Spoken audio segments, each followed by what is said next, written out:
should have waited on. Seems like every time you ask me something, it's a goddamn uproar. Oh, you want to take another one? We need to take another one? I'm celebrating, man. My HIV test came back negative as fuck. Y'all want to see my picture? I'll show that y'all. Listen, negative as fuck. Hey, it's something about that test though. You been living on the edge or something? No, see, but that's the thing though. When you go take a test, like, okay, let me strap up. Let me get it. I'm in the game now. Hold on. But that's the thing about it. It's like when you say you got tested, people assume you wilding. But ain't that what we supposed to do? You're supposed Absolutely. to do. Right. Like, nah, but you brought it up as if you goddamn was worried. No, but listen, here's the thing. Another thing though, when you take that test, are you not worried? It don't matter what you've done. I'm not. No. Y'all don't be nervous? No, y'all, because if I think men be scared as fuck. Because y'all know what y'all doing. But if you're not doing shit, see, that's the wrong. No, ma'am. Don't do that to me. Don't do that to us as men. No, it just. I mean, you literally said the last podcast you was. But if you knew what you was doing, then why you taking a test? Because it's just a health precaution. You're supposed to, like, women are supposed to go, what is it? They changed it. Yeah, mammogram, HIV, they naturally do that because we bear children and everything else. So it's a norm for us. Oh, okay. So that makes sense. It's just more of a normal thing. Okay. Just to make sure, because they not only test for that, but they test for now a big thing in women is cervical cancer. Right. HPV. HPV and stuff. A good friend of mine died and left her 10-year-old daughter. And so, wow. She died. And I literally went and saw her in her house. She passed away in her home. And I saw her, viewed her body and everything, and I swore enough to take care of her daughter as long as I could. Damn, you made this sad quick. How long are we? 2 minutes in? I'm sorry. Shit, I was trying to be. I'm just saying. Yeah, man. Like, it's very important to maintain your health. Like, one thing with men, and which my grandfather is big on this, he hates the doctor. I do too. But all of his brothers, I think there's one left living, they've all died from cancer. And it's very dominant on his side. So you should want to get tested. Prostate exam, everything. You should want to be tested. But see, that's deeper than rap, right? With what you just said, though. Oh, like, I got to go get my prostate checked. Do you understand what I got to go through to get my prostate checked? That's invasive.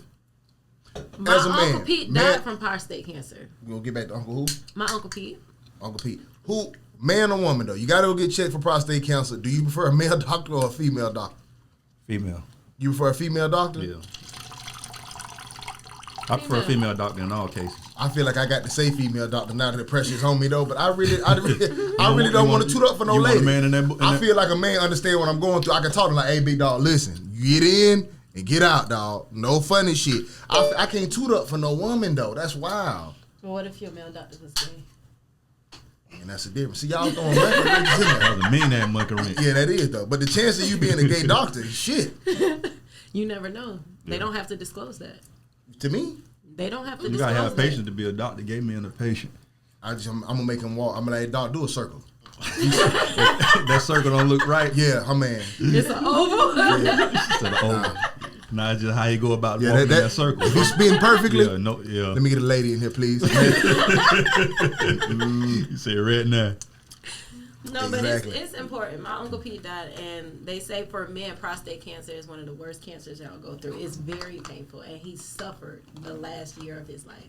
So I would rather everybody get tested. Test your blood. Like, you never know what ailments. Like, there are other conditions that can be underlying, whether it's high blood pressure or low blood sugar or whatever the case is. Your health is important. You can't be as wealthy or as successful if you want if your health is not in check. Do you know that it is helpful for prostate cancer if a man ejaculates often? Yes. Right. Yes. So when I'm cheating, I'm working on my health, and it's really not about you right now. So that's a positive when I'm out here. Right. No support for that. You shouldn't have to cheat though. Prostitutes for the prostate.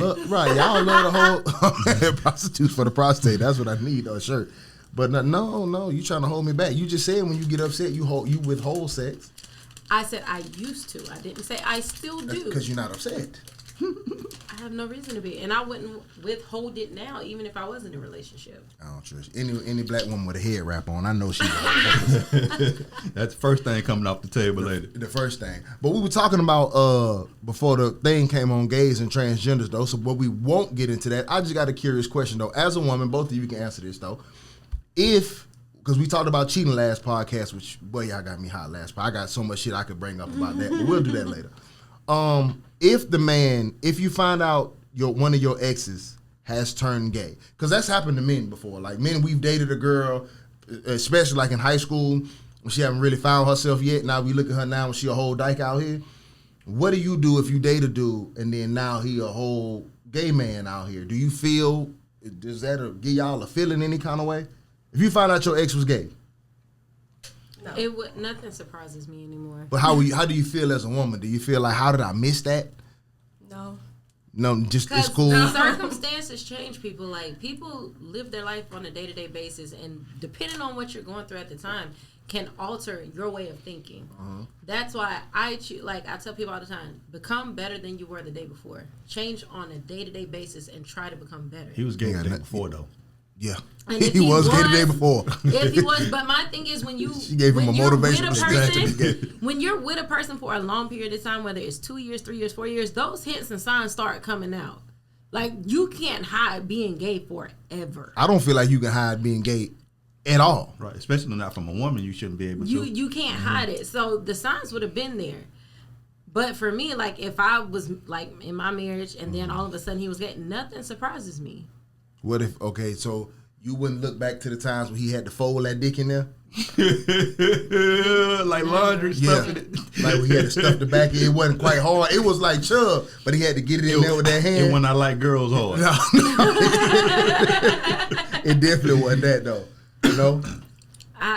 I've never been in that position, so I wouldn't know. Oh, you didn't have a man fold some dick in you before. No, I'm saying I've never had a man. No, what I'm saying is... Because that just happened sometime on round 2, though. Like, hey, what I'm saying is I've never had somebody I talked to come out afterwards and say they're gay. Oh, I wouldn't understand. Yeah. And if he's dealing with me, it ain't going to stay soft like that forever.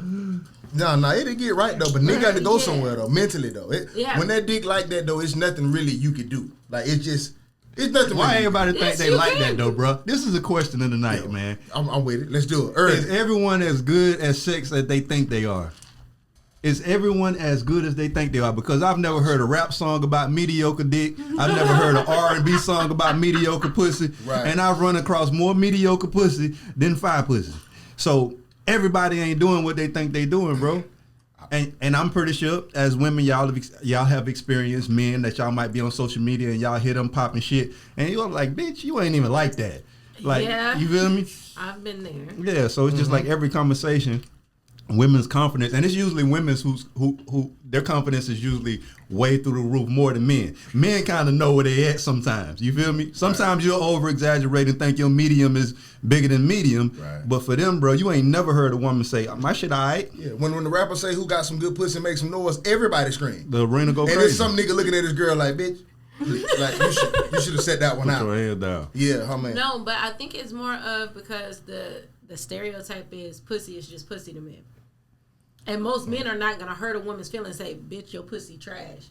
You're not going to tell her that. So in her mind, yeah, I gave that nigga that whop. I'm doing what I'm supposed to do. That nigga thinking everything but on the way home. Exactly. Exactly. Right. So until you're honest with the people that you're with, me like, listen, that was garbage. You need to fix that. Or whatever the case is, like, most women, and I had to learn this about myself. I can admit that I've been the person with trash pussy before. Oh, hold on. How do you have once upon a time trash pussy? Hold on, wait, time out. Hold on, wait. Let me help you though. Listen, you about to walk down a wild ass alley. I'm just I consider, according to myself, and that is because when I analyzed my entire marriage and my relationship, and I sat there and thought, like, okay, what is it that caused, like, okay, this is some wild shit. Me and my ex would have sex, and I would be like, hey, let's go, round 2. And then he would be like, nah, I'm tired. But then I feel the whole I swear to God, I feel the whole bed moving. This nigga beating his dick to porn right next to me. So I assume my shit was trash. Wow, boy. It doesn't mean it was. He ain't that wild. That nigga, right away, brother? Right next to you? Like, I would go right shower. Right next to you right away. And you just turned down round 2.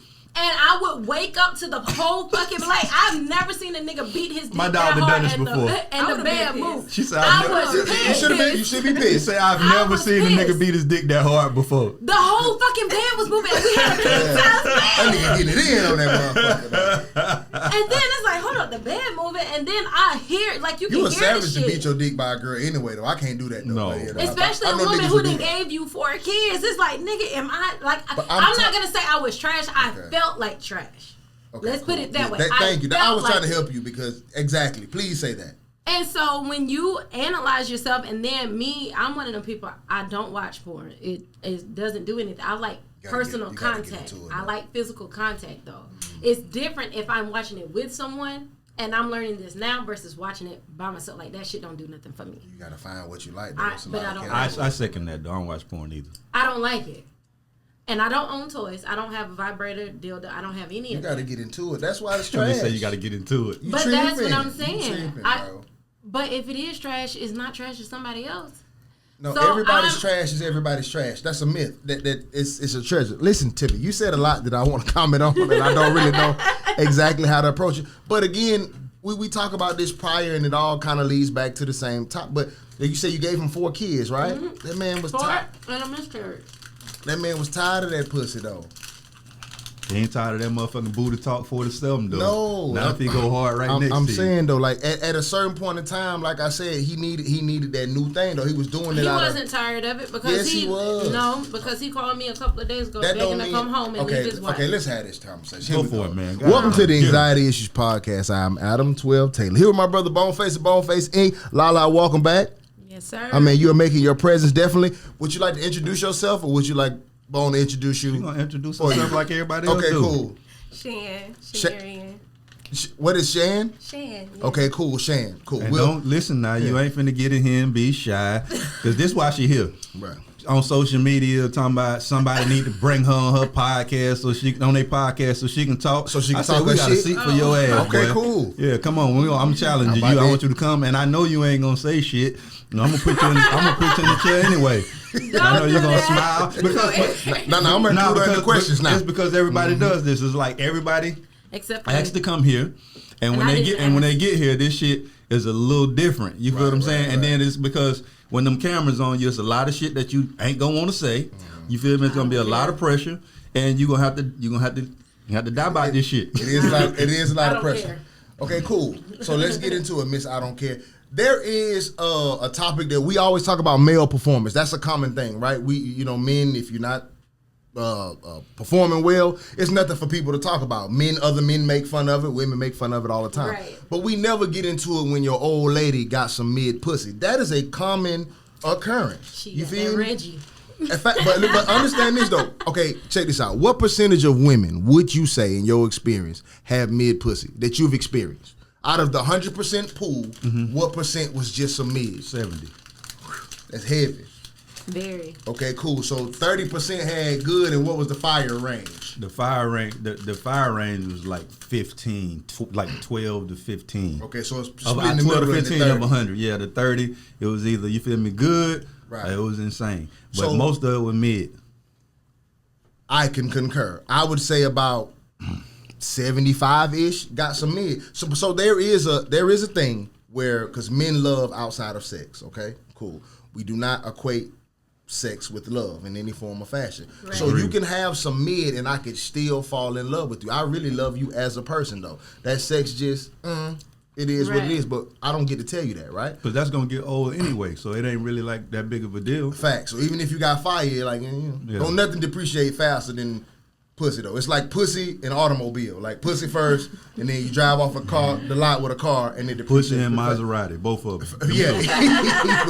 Yeah. So, but you say you don't have toys, right? No. Okay. Since you said you're gonna talk, are you a toy person? No. No toys. No. Period. How old are you? 22. Okay, you got time. No excuse for you. She's supposed to have a goddamn arsenal. Briefcase. Yeah, she's supposed to have Like people my age, that's what they're into now. Yeah, toys. But I'm saying you have time to get into it though. You supposed to have like the half man, like the nigga with the chest and the dick, like ain't no head on it. You supposed to be riding like this.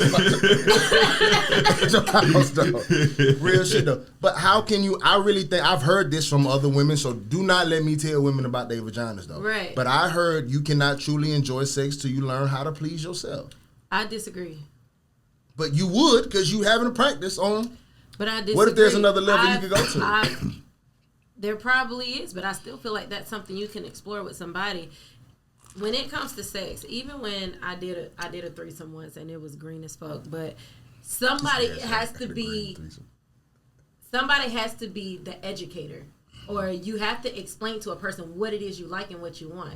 And this goes back to having that uncomfortable conversation. If there's something that I do that you don't like, you have to voice that to me because I don't know what to correct. For me, I pay attention to everything. The scent of his cologne is intriguing. The smell of his, like, I've gotten to a point where I'm so thorough, I can tell a person what type of soap they bathe with. But what did that do with your pussy? But no, it doesn't have anything to do with that. But I'm just saying, like, in order for me to get any type of arousal, I have to be in tune with the person. But this is what he's saying. This is the question he's asking you, right? He's asking you this. Like, have you ever had a woman jack your dick better than you jack your own dick? Yes. But it's rare. It's a That's rare rarity. thing. Right. So I normally announce that, like, girl, you do that, like you got one of these. Right. So his point, what he's asking you, is that basically, if people say that once you explore yourself, it opens it up for you to really be able to enjoy somebody else. If you hadn't explored that, there's not a lot to explore. Like, okay, you get a dildo, you put. You saying stuff about vagina I've never heard in my whole life. No, but I've always heard vagina was complicated, and she making it seem like there's not a lot to explore. I'm saying what. You had a tiny house. But I've heard a lot of women say. When it comes to like toys and stuff, like, from what I hear, and you know, women have passion parties and shit like that, and they say how vibrators oversensitize them and shit. Yeah. So it's something I chose. It's right, never given me an urge to do. There's a lot of women who don't. There's a lot of women who don't rock with toys, but they still like pleasure themselves. Just maybe if it's just with their hands. And then what happens is that, like, if you learn, but see, the thing about it, it's a lot easier for you to DJ that thing yourself and find the spot and then teach a man versus have a man trying to find the spot for you and you trying to point it out for him. You got to know where to go to mentally. I'm a talker. So if me and a guy are having sex, it's about you. You got to get that thing right yourself. Do you masturbate? Do you hand? No.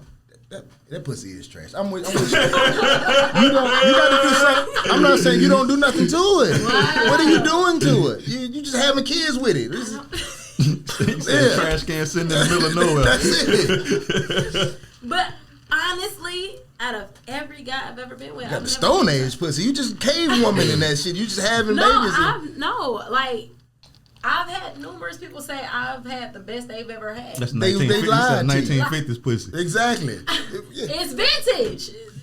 Not good. Don't nobody how about this new only thing good about vintage pussy is the little hair on it, like the 70s hair. Hey, listen, that's the only thing good, though. Waxing is the norm, the new norm. Mm-hmm. No, sir. I like a little hair come out the side. It's the bumps when they come back that throw me off, though. But other than the bumps, you can find the little bumps out the side. They have stuff for that. Like, if you maintain, and you have to learn your schedule. So when you wax, you always wax at a time, like, right before your cycle. So when the hair starts to grow back, you have time to let it grow back, and then you get waxed again right after your cycle. What you do when you bump? Process. What you do when you bump into some coochie that ain't been like groomed or shaved? I'm talking about like head hair on that motherfucker. Beard. Like, head hair. I bust the bumps first.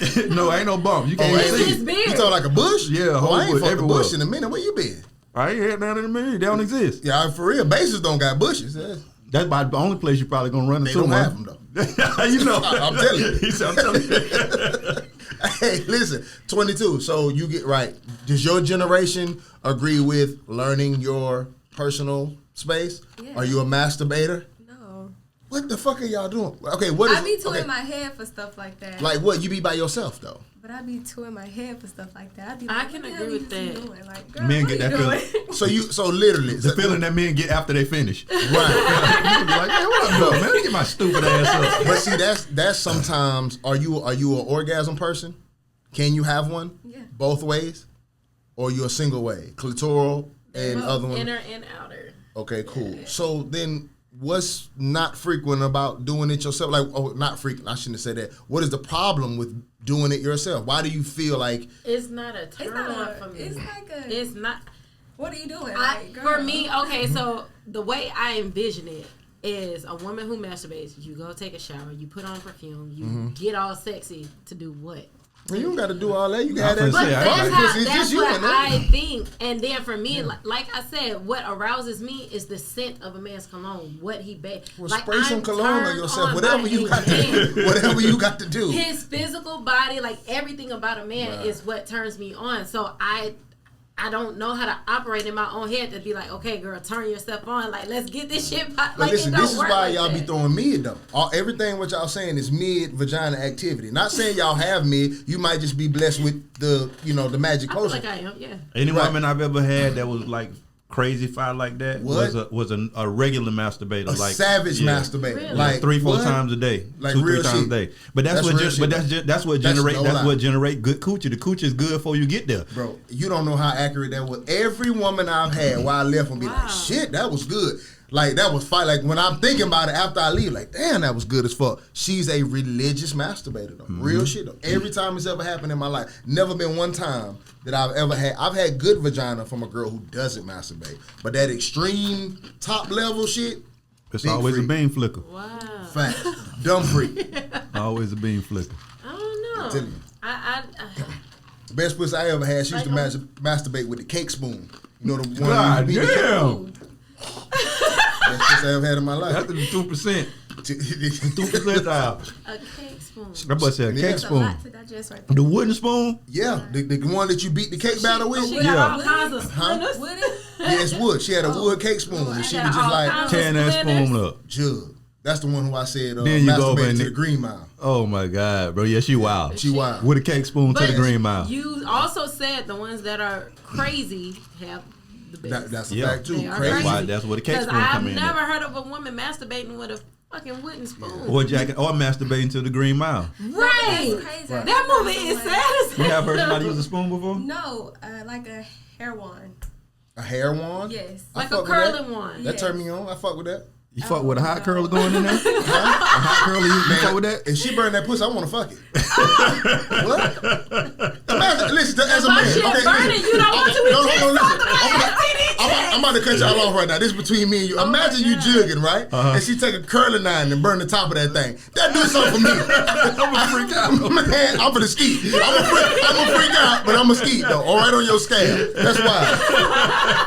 I ain't never seen that Just though. talked about STD. Oh Check. You my said if she God. burn it. Yeah, that don't no. mean Just a little quick. right. But A little sizzle. but we talked about that too though. Fire head comes from a level of mental health issues. I do not believe you can have the top level head and be sane. I do not believe it's a sanity thing. Yeah, because you got to be nuts to do that type of shit. Yeah, you got to low key want to die. Like they low key want to. Like this is almost suicide for me. I feel like I'm okay with that.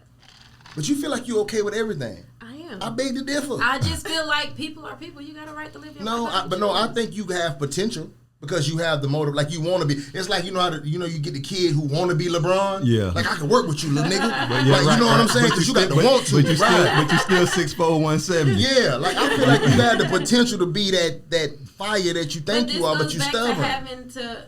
I don't feel like I'm stubborn. You got to beat your meat for it to be fine. I don't feel like you have to though. Yeah, you absolutely have to. I don't Thank feel you. like you do. Yeah, you absolutely have to. Have you ever had somebody complain about? But We niggas, not gonna complain to y'all. Princess, that's all. a pillow princess, Yes. so you just lay still. No, not lay still. I'm just like, That's- I'm not a worker. I'm not doing She it. said I'm not a So worker. I'm not doing it. You said just mid-central out here. I wanted to have an episode. $400 a pound. Mid. My dog said I'm not a worker. That's why y'all pay half the bills. I'm saying, I'm definitely shit. the opposite of her. but this the pool we dealing with. I'm not though. gonna just be a pillow princess. Yeah. No, I'm a physical person, so I enjoy. But do you believe that could be even worse though? Like it could be. Okay, pillow princess is terrible. But if you got fire, ideal. But if you up there going to work with that mid, I'm like, man, you can stop this. You ever had that mid go to work? That's like and you somebody dancing too hard they can't dance. facts. You just up there like, oh my God. Hurry up. Bitch riding your dick with the worst pussy. You like, oh my God. And you got to pretend You do like a favor. it. Fact. You got to pull her down close to you like, oh, would you please? You just stop that. Yes. Bitch up there going to work up there. Listen. That pussy dried in the cell, bitch. Boy, your dick got down wrong. Every move hurt, and she just up there going stupid. Techno dancing on that motherfucker, though. Oh, man. Man, that shit is terrible, I'm man. gonna let y'all have that because I don't know. All I can say is what I've been told. I've never had a problem. Black, when we got to do better. So you can stop. I do that. You know, boy, close so she can stop that bullshit. Man, for real, baby, come down. You never did that. Come here. You up there fucking, you fucking round. I'm gonna be like your ex-husband. I'm gonna shake the bed here.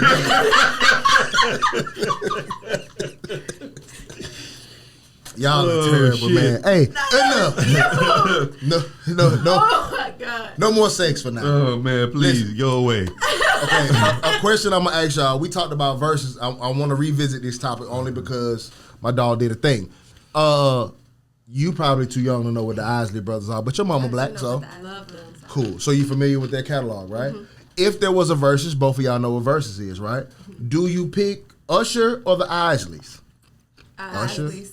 Isley. Yes. Okay, everybody said that but me. I think that's horrendously crazy. So my dog Usher did a Tiny Desk. Y'all seen Usher's Tiny Desk? Yeah. Going viral? You haven't seen I it? haven't seen it. Okay, cool. Have you seen the Tiny Desk? I've For Usher? seen clips of it. You still think after seeing that that the Isleys can beat Usher? That was the firest Tiny Desk. Yeah. Yeah, I still feel that way. Yeah. If Ron Isley did the Tiny Desk, it'll be just as fire. No, it wouldn't though. It would. It would. It's one of those things And I fuck where with the Isleys. That would be Isleys Goosebumps. are so. It's one of those things where it's paying homage at this point. There's no way you could put both of them in the same category. Like, you have to understand who started.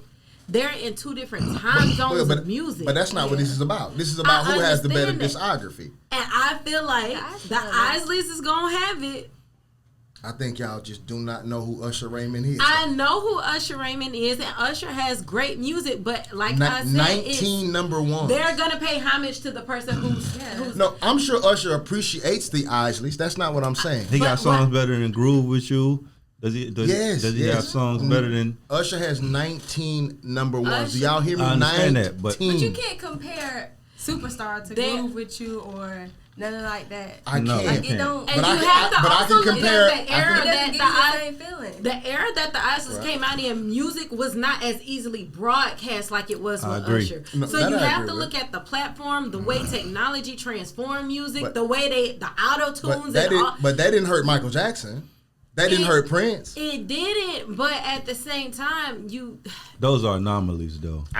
So was Usher. Usher's not an anomaly. How is he not? How many people? What R&B act in today's tech, from Usher's present till now, is on the level of Usher? That is a rarity. You can only name maybe one or two people who are on Usher's level. He's an anomaly. I agree with that, but he's still not an anomaly to me. I think he's legendary, but He's an anomaly is definitely Michael legendary. Jordan, Michael Jackson. The Isleys aren't even an anomaly. I think Michael Jackson and Prince and motherfuckers Whitney like that is Houston. different. Whitney's Yeah, definitely- those yeah, are people that's different. Like the Isleys are up there, but Yeah, I just don't feel like you Rich, can- I'll Teddy fly us all Pendergrass, to I that don't- Usher show. like I that. would never put those two in a verses because of the eras that they came out in. I would enjoy the fuck out of that verse. I love the I Oscars. would Don't get me wrong, enjoy it, but I can but go I don't from feel like it's from fair. cruising to You Got It Bad. I'm gonna be in that bitch fucked up. I'm gonna have a good time. He finna catch hell with Chris Brown. He gonna beat him, but he finna catch hell with Brother, him. no, that man not though. I Usher love gonna Chris catch Brown. hell with Chris Brown. Yeah, he's gonna catch hell with him, especially if they're up there But dancing and shit. I bet y'all. Chris They're not Brown, gonna dance. they That gonna man. go Nah, back they gonna to- be up there it's- now. They Chris go Brown. back to Yeah. You know, you think Chris Brown finna be in the excuses verses and not Yeah. dance? Yeah, he all gonna that. dance, but that's not what Usher. They not gonna. Usher better not. No, Chris Brown on coke. He gonna win. Easy. Yeah, you can't outdance a cokehead. What song y'all singing? Chris Brown came out as a kid and he has a shit ton of music too. Listen, if y'all think So, Chris Brown can be Usher, I y'all think are crazy. I'm not saying he can beat him. I listen, think he can hang with him. I He ain't really, gonna win, He though. definitely some kind of gonna way, hang. some kind of way, Usher is falling through the cracks, and I don't know. I think y'all forgetting how legendary he is. They do the same thing with T.I. though. Like T.I. is legendary like that, but people do the same thing with T.I. It's just because it's one of those things that when you stick around past your time, people forget what the fuck you've done. I can agree like with when that. you sit with Roy Jones, you don't realize how great this man was because he fought past his prime, and you seen him in the worst moments. It's the same thing. So these guys like T.I. and Usher are still around. So we never really get a chance to put them in the Hall of Fame because you can't be an active Hall of Famer. Right. You got to sit down somewhere and let us appreciate you. That's why we think that way about the Isleys, because they done sat their ass down. Once Usher sit all the way down and stay out of the limelight, we'll be able to appreciate him more because that's how people are. You got to die before you appreciate it in our culture. That was sad, but that's true. All right, I just wanted to see how y'all felt about that. Before I get too drunk, I'm going to throw it to you since they said you weren't going to talk. Do you know what anonymous anxiety is? Have you watched the show enough to know what that is? I've watched the show. But not to know. Okay, cool. I can explain it. Anonymous anxiety is something we started where people write in with their relationship issues or issues with coworkers, issues with family, whatever, and we kind of sort through the difficulties for them. We kind of tell them our opinion, who's right, who's wrong, whatever, right? So I got an interesting one today, and I'm going to give you the first go at it. Cool? That's cool. All right, cool. Let me read it to you before I get too drunk. I went to public school, so don't laugh at my reading. Okay, cool. It says, my fiance and I have dated since college. We were both hoopers and came in as freshmen together. Since college, I have left my basketball dreams behind to become a family law attorney in Atlanta, Georgia. My man, on the other hand, still has dreams of the NBA. It's not like I'm a female who doesn't know the game or understands there are different roads to going pro, but in my opinion, it's time for him to give it up. He has been playing ball overseas for 6 years now, 2 years in Spain, 4 years in Asia. We now have a 4-year-old and a baby on the way, and I feel his priority should be to come home and be a family man. I make enough money to support us both while he finds a career in the States. But how do I tell him it's time to hang up the sneakers? It's time for him to be realistic and reevaluate his dreams. He does not have what it takes to be a pro athlete, but he can still be a professional husband and father.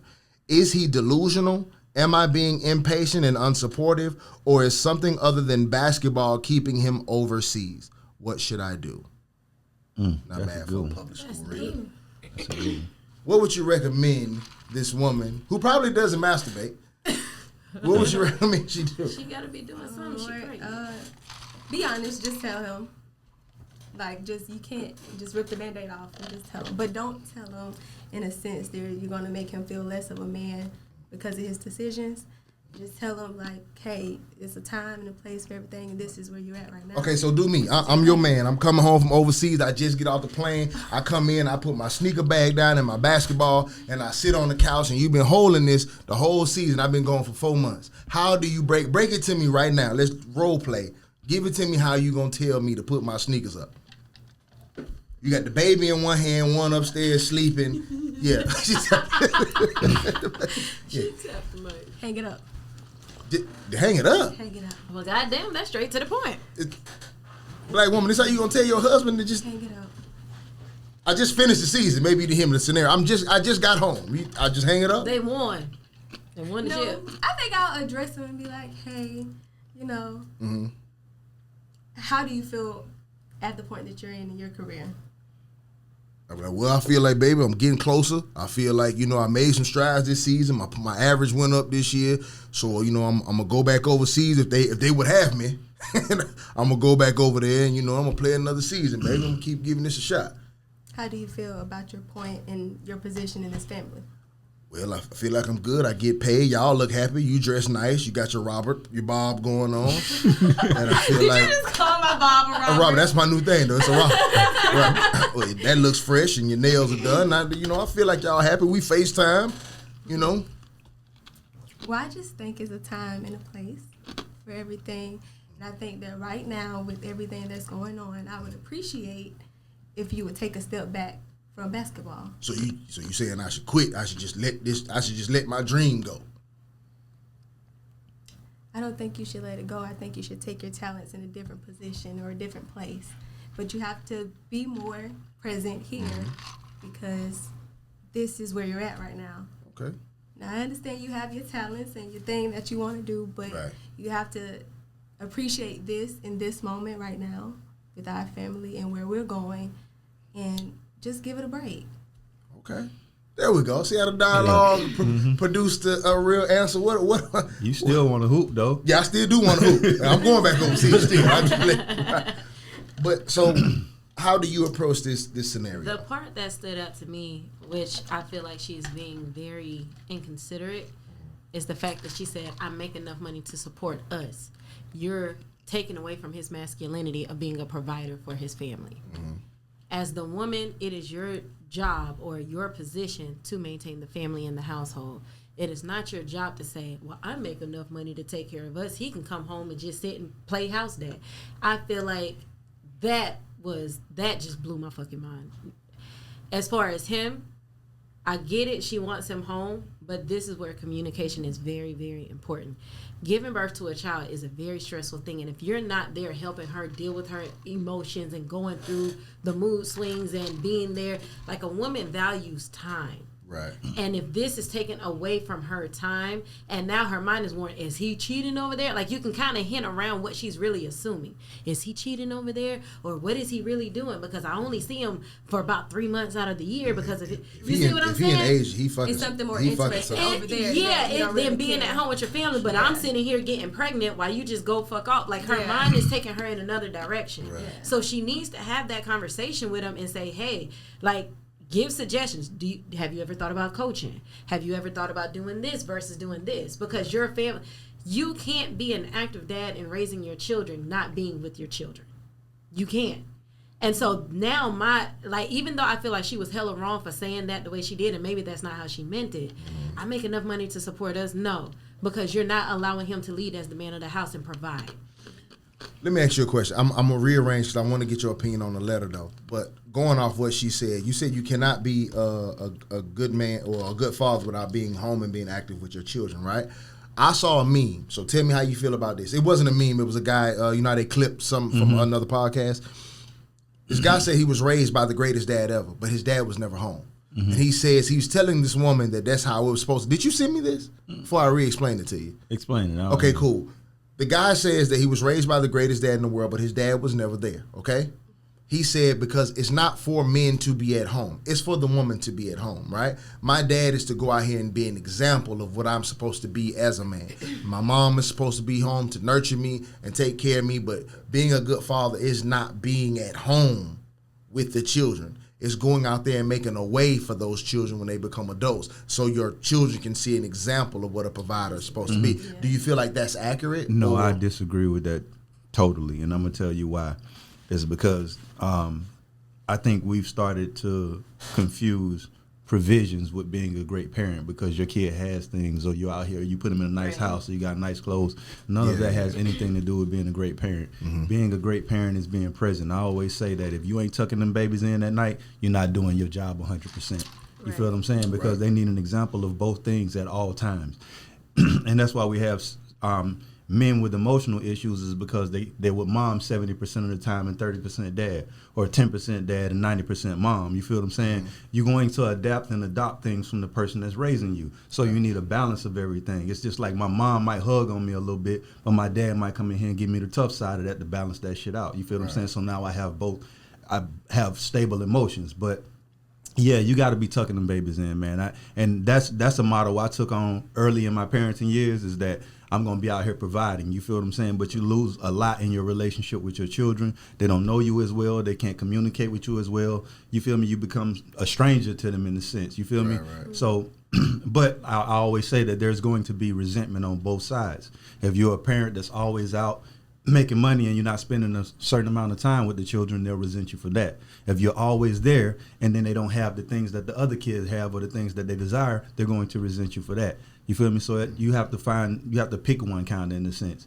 But I think the most effective one for character is for you to be present. You feel what I'm saying? Right. But to continue the structure of like legacy and building and you develop and become whoever the fuck you become, then the other side works. You feel what I'm saying? It's almost like the rich dad, poor dad theory. You know what I'm saying? I don't know if you've read that. Mm-hmm. But yes, the rich dad, poor dad thing is just like, damn, like, if your dad is around, you probably be a little better morally and in the way you function. But if they're not around, they may have given you other skills. But it's just like the things that we need emotionally are the most important things to me, in my opinion. Because what a man makes or what a man has does not determine what that man is worth.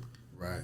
Agreed. Yeah. There's a difference between survival instincts and being taught how to survive. What was your ratio in your marriage between the man working and being there with the kids? Who had the majority of responsibility?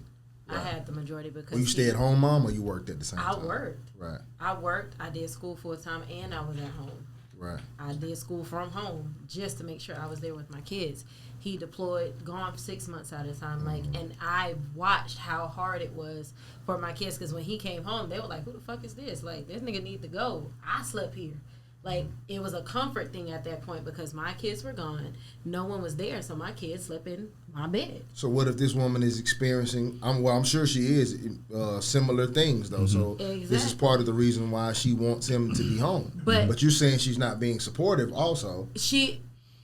Only because of what the one sentence that she said, I have enough money to take care of us. Never, ever make him feel like he's not doing his job by saying, I got us. You're still the woman. Do not ever demasculinate your husband. Right. Instead, offer another alternative. She could have said, hey, have you ever thought about coaching? Have you ever thought about doing this on this side or starting your own city league basketball team and get it funded by the government? There's other things she could have presented. That ain't gonna pay like no family law attorney in Atlanta. But I feel But I'm just saying, don't put it in a position like, well, I got us. But her exact words were, I can afford the family until he finds a career locally. Right. Because there's a transition period. If I quit basketball, I got to figure out what the fuck. Because she did acknowledge that she's basically going to put him back in his position. She's just going to hold us down. Because there's nothing wrong. Like, I definitely believe that we do, gender roles are real and certain things are for certain people. But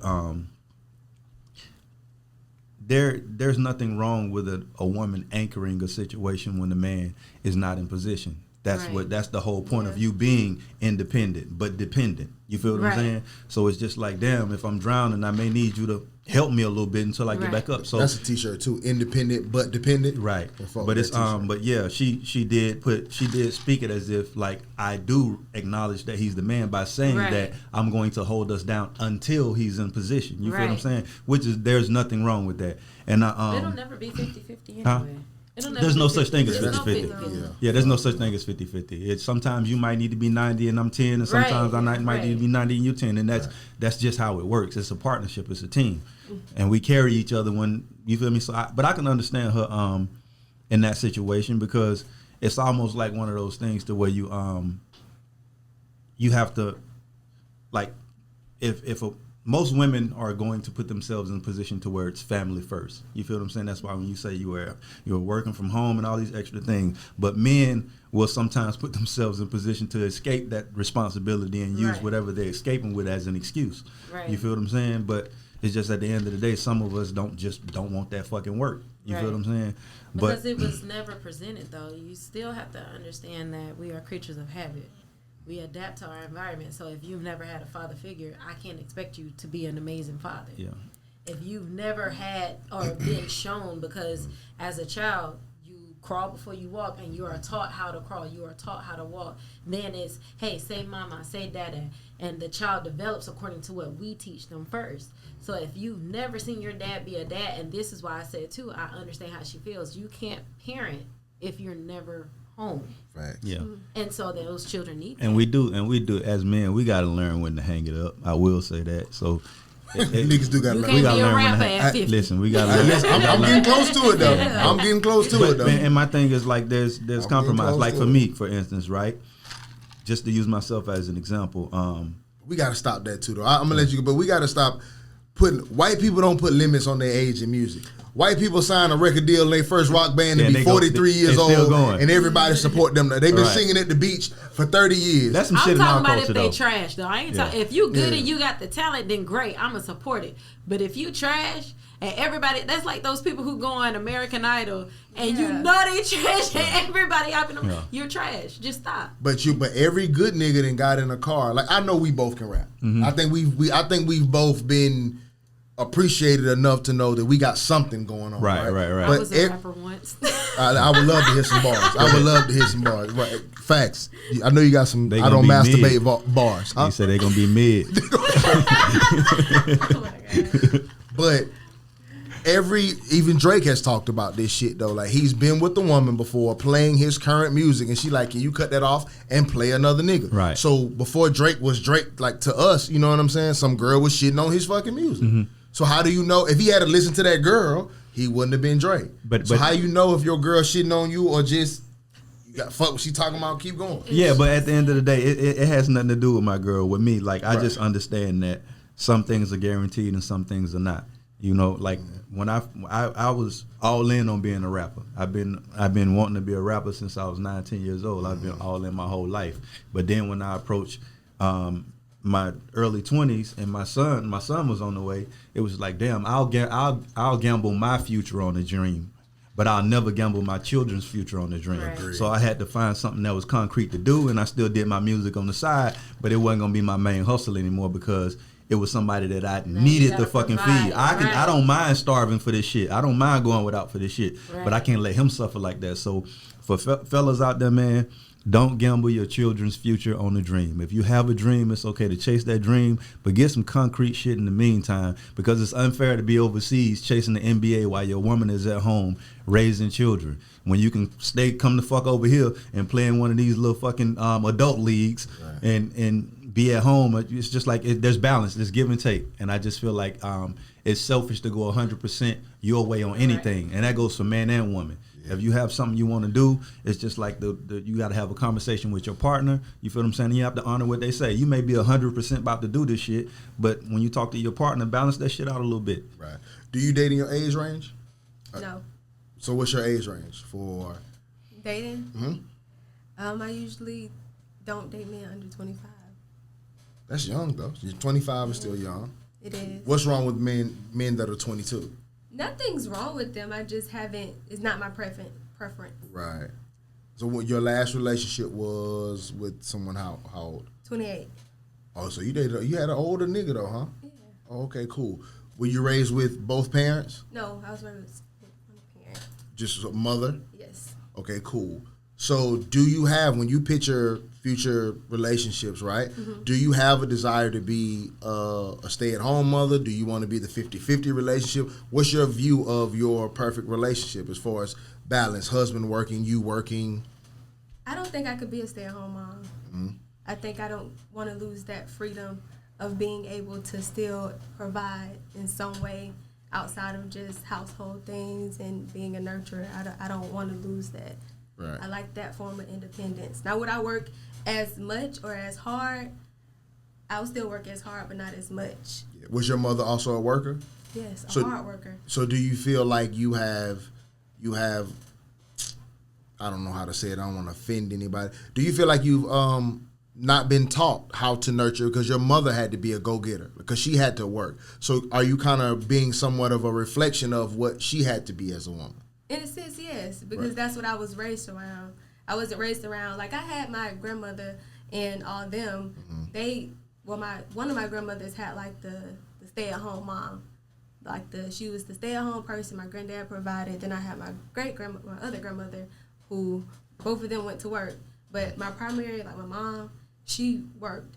Yeah. And I think because she worked and because that's what I saw and because I seen that so much, and it was just, that's just what I would do. Did she also preach independence to you? And when she talked about, girl, when you get out here and you date, did she preach like some independence to you? She didn't preach independence, but she did preach for me to always have myself in a position to provide for myself and to, take care of myself. Mm-hmm. I was not just independence is you got to do it by yourself and all that. No, because even though she was my single mother, she still had a team. So she always like preached teamwork and stuff like that. Yeah. So is that some of the problem that like we kind of have in the black community? Are black women afraid of the nurturing role because they've seen go-getter women from their mother so much? Is it like a sense of I don't have control, or I always need to have something in my back pocket? I think it's the era. Yeah. So back when I was being raised, my mom was also a single mother, and all I've ever known her to do was work. She worked 3 jobs. Me and my sister stayed at home by ourselves majority of the time because mom had to go work. And then what little time she could provide us, she did what she could. Yeah. And so even though I didn't physically go work, I always had a side hustle. I was always going to make money some kind of way. Always. Even though I was a submissive wife, I was a stay-at-home wife, I took care of the kids, I maintained the house, but I learned how to multitask. Yes, your dinner, I know you come home at 4:30, your dinner's going to be ready by 3:30. I'm going to heat it up at this time because I know by the time you walk in the door, your plate's going to be ready, your beer's already in the fridge chilled. Mm-hmm. And so after that, I know I got to go do homework. I got to bathe the kids, get them ready for bed. I got to do this, and then I got a hair client coming at 3 o'clock in the morning, so I got to be ready to go. So that's the mindset I adapted, even though in my situation, I learned a little bit of the opposite because what my mother wasn't, I never saw my mom be a wife. My mom divorced my dad when I was 3. I don't remember shit. All I do remember was that my dad at the time was abusive. Right. So I never saw him be a husband to her. All I know is mom hustled, she made it happen, she paid the bills. So in this society, everything is on what you can do for me. A lot of women are, I'm not going to say they don't care about the relationship, but they're more worried about the benefit you are to them. Yeah. What do you mean? You said the woman's worried more about what the man's benefit is? In today's generation, yeah, they're more worried about the benefit. Because if you're not making a certain amount, I remember somebody posted, it's on site. Mm-hmm. It's on site on Instagram, posted a video of a woman saying, if you're not making that minimum 6 figures, I can't fucking talk to you because da-da-da-da. But like you said, if you're bringing mediocre pussy to me, bitch, what you got to offer me? Like, what are you doing? Are you working? What are you providing? What are you bringing to the table? Yeah. Yeah. And so you can't sit here and put a criteria or put your resume out there. You got to make 6 figures and you got to do this, and this, but you're not bringing nothing to the table that's benefiting me as the man. But check this out, and this is for both of y'all. Is there a fear? Let's say you meet a man who I can take care of all of that financially. I have an abundance of money. You meet the 7-figure dude. You get what I'm saying? Mm-hmm. Are you okay with, I don't want you to work. I want to build a family with you. Are you okay? Are you comfortable? Are you secure enough to not work? No, I would always work. So what is the fear is what I'm trying to get at. If you meet a guy, you're married. I'm not talking about boyfriend shit, okay? Cool. You married this dude. Don't ask me because I've been there. Okay, me and my ex never shared a bank account, and we were together for 30. We never shared a bank. I've always worked, and my money was my money. His money was his money. But he's saying, go ahead. I'm just asking you, what's the fear of not? So let's say you meet a good man. Why can't you submit to not working? I got you. God forbid. Equivalent to control. I wouldn't say it's a control thing. I feel like that's control. Here's the card. Go do what you want to do. I just don't want you to go to work. I wouldn't say it's a control thing. For me, the same thing we said on a prior podcast. God forbid we separate and you want to take it. Now you're taking everything from me that you gave me. You're taking the car. You're taking the house. You're taking everything that you invested in, and I have nothing to fall back on. Answer this then, right? So I have to work. So when women say that, it almost like you love in preparation of failing, right? Is it fair if a man loves you in preparation of failing? You're not going to accept that, correct? Great statement. Because if I'm your husband, right? We're not thinking about leaving or losing. So I should be cool, you feel me, with taking my shoes off and getting comfortable because I know I'm not about to get put out of this motherfucker. This is my husband. But it's like when we ask questions like that, the exit route is usually a woman saying, God forbid you leave me. Like that's loving in preparation to fail. Get this, and you always say not my personal situation, but that's all I have to compare it to. Which you could use, just use it in a broad. For 13 years, I was with a person, right? Yeah. I was in school. I wanted to be a lawyer.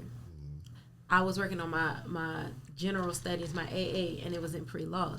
Met him, got pregnant. It put my entire life, my entire career on hold, and I immediately assumed responsibility as, okay, what do you want? We have this child coming. He chose to join the military. I said, okay, I will put me on pause to promote your career. But in that process, okay, what are we doing? Are we sharing bank accounts? Like, how do we, because we are learning, and at the time we were children still. We weren't mature enough to really understand what we were getting into. But as time progressed, okay, you need to add me to the account. I'm going to add you to mine. What are we doing? Like, we're one. We're supposed to be one, right?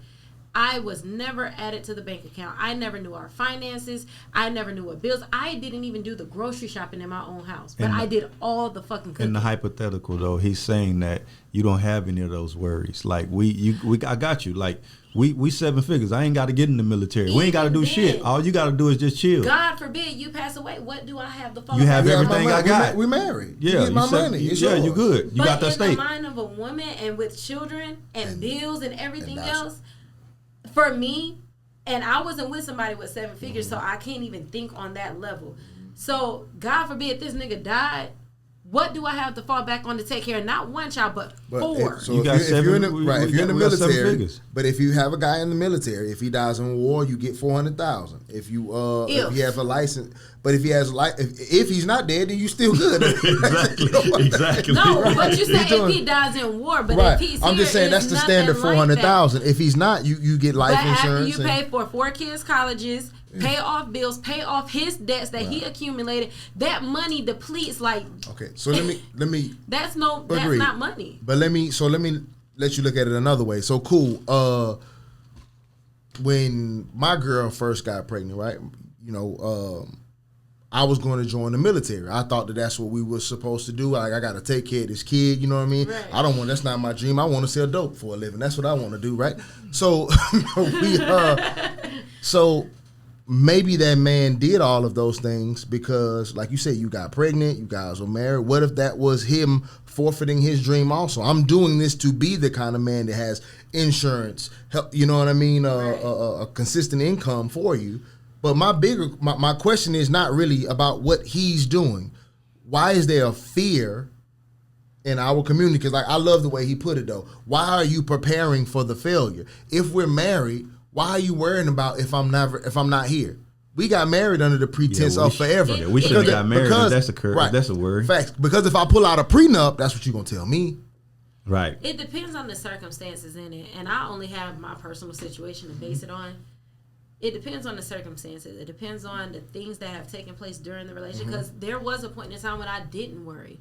I didn't care that he paid for everything. I didn't care that I was a stay-at-home mother. But I still, like, being a stay-at-home mom, after having children, our bodies change. So we develop, we go through postpartum depression. We develop insecurities. We're always concerned about the next best thing. Shit get crazy, don't it? It does. It's go time after that, fellas. If you don't know, if your girl have a baby, shit gets real. But because we're used to looking a certain way, and then we're paying attention to you. So if you're not looking at us the same way or whatever, I'm looking at you the same way, you just don't see it. But we don't know that. Right. We don't know that because it's not being verbalized or we're not being shown that. So it makes us feel some type of way. You fuck your girl after she had a baby? I fucked all the way up until the baby came, and immediately after too. As soon as I could get back to it. You can't go to 9 months though. You're a wild boy. You went 9 months? What you mean? Your girl was 9 months. You was still fucking? I did that. We was fucking when I had to take her to the hospital while we were having sex. Oh, that's why that pussy look totally different though. You might not know this shit though. You can't even really see it. Man, that shit. What you mean you can't see it? That bitch look wild down there. My first daughter, my water broke while we were having sex. That's wild. That's nasty. Y'all, you got to stop it. It look like a cinnamon roll, like from the Cinnabon thing. But our doctor encouraged it. She said it helps with like the contractions. It helps with everything. Listen, that cervix get real close down there. And if you got a decent size, you can feel that shit, bro. Like that bitch get shallow though. You got the baby head. You got to tie the house. A little extra dent. You probably got a dent in the head right now. I don't give a fuck. But after you ain't have to be here. But after did you Plan B? You went back to abortions are illegal. Yeah, immediately. Did she keep her shirt on? She went with a t-shirt. Was it the t-shirt gang for a while? Yeah. It wasn't really. We wasn't. Okay, yeah. That's trash though. Y'all need to stop that. After you had that baby, man, just whip that shit off, man. We know what's going on. No, but you don't understand because your body doesn't change after we have the baby. Right. Ours does. So it's a personal thing. I don't know why it's like that, but it is definitely psychological in women. No, I get it, but you giving me chub dick when you keep fucking with that shirt. Like this man, hey man, I know what just happened. Right, it's cool, bro. Like it's fine. Yeah. Get back to it. But that goes to men who. And I can only go by what happened to me. You got friends, man. You know what other niggas doing. I'm just saying, like, you out here floating. You out here floating. She just don't like to use her imagination. She don't though. She don't give a fuck about her imagination. I don't give a damn about her imagination. That nigga scarred you. When that nigga was jacking his dick beside her, that ruined her life though. That was traumatized. It really did. All I see is the when you say shake the bed, I see the feet on the bed on the floor kind of shifting. That nigga trying to stand up, he going crazy. You have to understand. You have. And then all of a sudden they just stop. That nigga skeeted. No, that nigga threw the fucking phone. He threw the phone like I ain't did shit. Closed his eyes like he was asleep. I would have been Nigga, I know what the fuck, and I can still see the light from the phone on the floor. You a wild with the boy. whole The lights off and you jacking off, laying next to your old lady with the phone. Yeah. Bro, you gotta go somewhere else. Go in another room, bro. The bathroom. You got a whole bathroom. We had 2 walk-in closets. It's a whole fucking bathroom. He probably just need to feel some real flesh up on him while he was doing his thing. Nah, that's wild. He need to rub your leg. But see, those things he need you to have feel to insecurity understand. next to him. That turned him on. But that's what created. I can only go by my situation. That's what created my insecurity. And some niggas wild though. That man say he need to feel insecurity. That's what he did though. That nigga was jacking his dick like you can never. He needed that turned him on though. But that's what created my insecurities. And then I remember situations where even after I had my kids, this is how I learned I was dealing with a narcissist. He told me a month after I had my daughter was born by C-section, my 3rd daughter. He said, if you get big as a cow, I'm fucking done with you. We gonna and I invite said, that nigga on the show, man.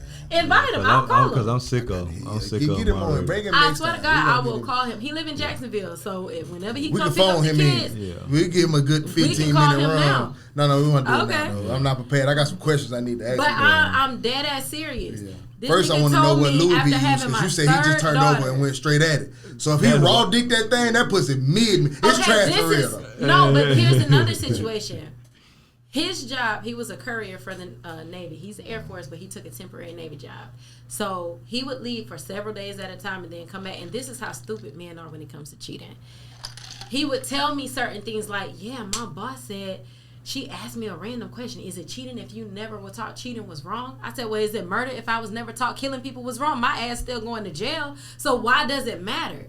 Like, what did you tell her? Because the job required him. He had a code. She had a code. Right. And she was in control of the schedule. So she always scheduled him with her. And then he was like, well, one night she came to my hotel room in lingerie with a coat on. I said, so what did you do? I didn't do nothing. Nigga, yes the fuck you did. I'm not stupid. Why did you even volunteer? You didn't even have to volunteer the information. I just told y'all. Insecurity turned him on. You didn't even. But the lower your self-esteem, the more he was turned on. Narcissist. I'm telling you that. Strong ass narcissist. So then. Some nigga got to tear you down to get up. He tells me, he warming well, she up all said day. It feels like a date whenever we go to lunch because they have one vehicle, so they go to dinner together, they go to lunch together. She laughs at all my jokes and she feels like it's a date. And I'm just like, okay, like why are you telling me this? Maybe you don't laugh at his jokes. Then we went to the company Christmas party. Her husband is there. He's there. She doesn't fix her husband's food, but she fixed mine. And I look at everybody. You should have whooped like, something though. No, but you wild though. You should have whooped something. Or when it fucked her husband. You should have made her husband food. I confronted her about it. I did. And his commander was there. So when it's military affiliated, you have to carry yourself a certain way because it gets him in trouble. Bro, if my girl was in the military and another nigga made her plate, I don't give a fuck about no military. So you fuck this captain ball up in this motherfucker, bro. Military. You say you gonna be a handcuff. Yeah, nigga, terrorists in here. When you give birth to a child and then your spouse, can you imagine that, bro? You at a party and a nigga bring your girl a plate? Can you? Why you sitting right there?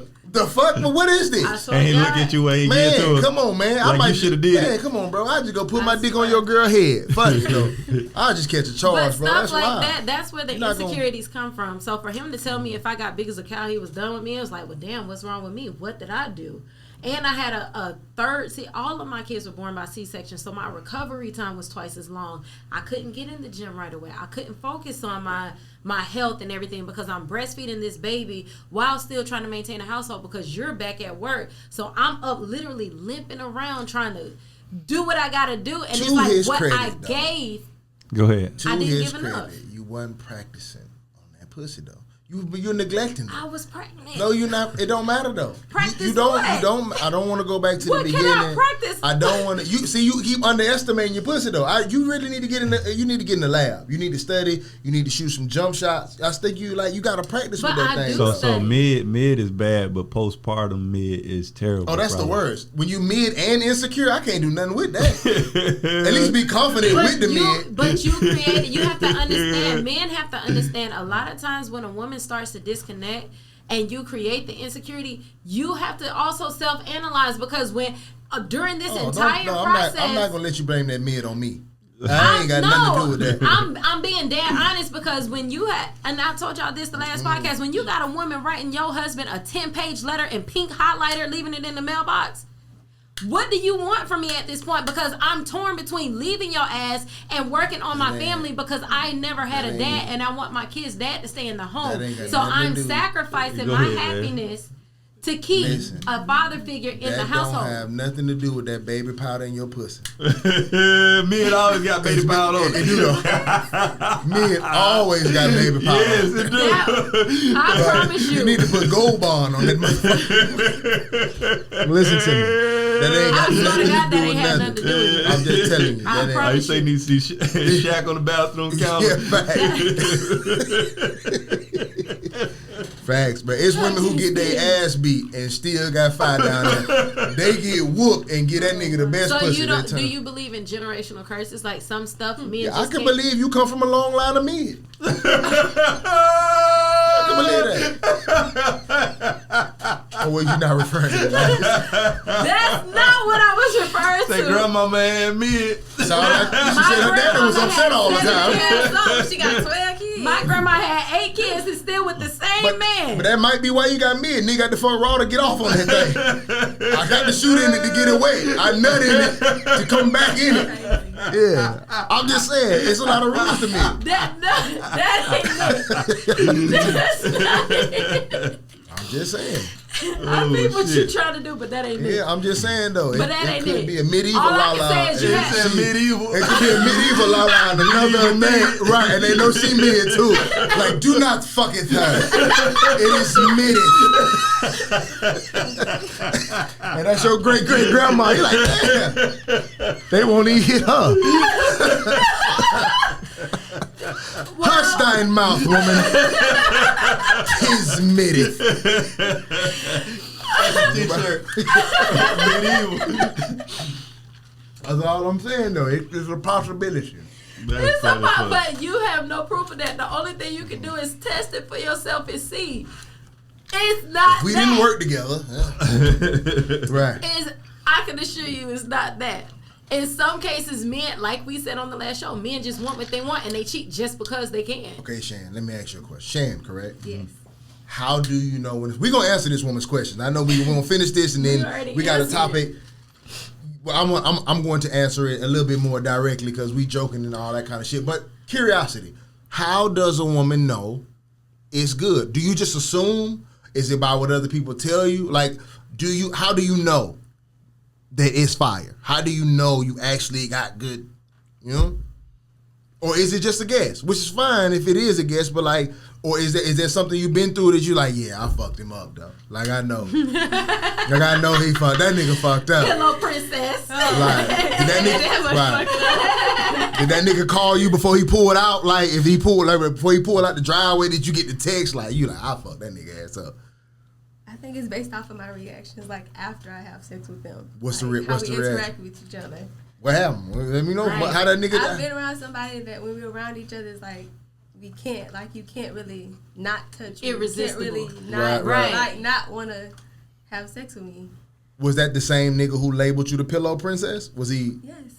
Okay, so he got some fire. He encouraged you to do something extra. Mm-hmm. So you said that you believe you have some fire, and then he encouraged you to do more. Like, hey, can you do more? Can you put in some work? Put in some work? Yeah, I tried.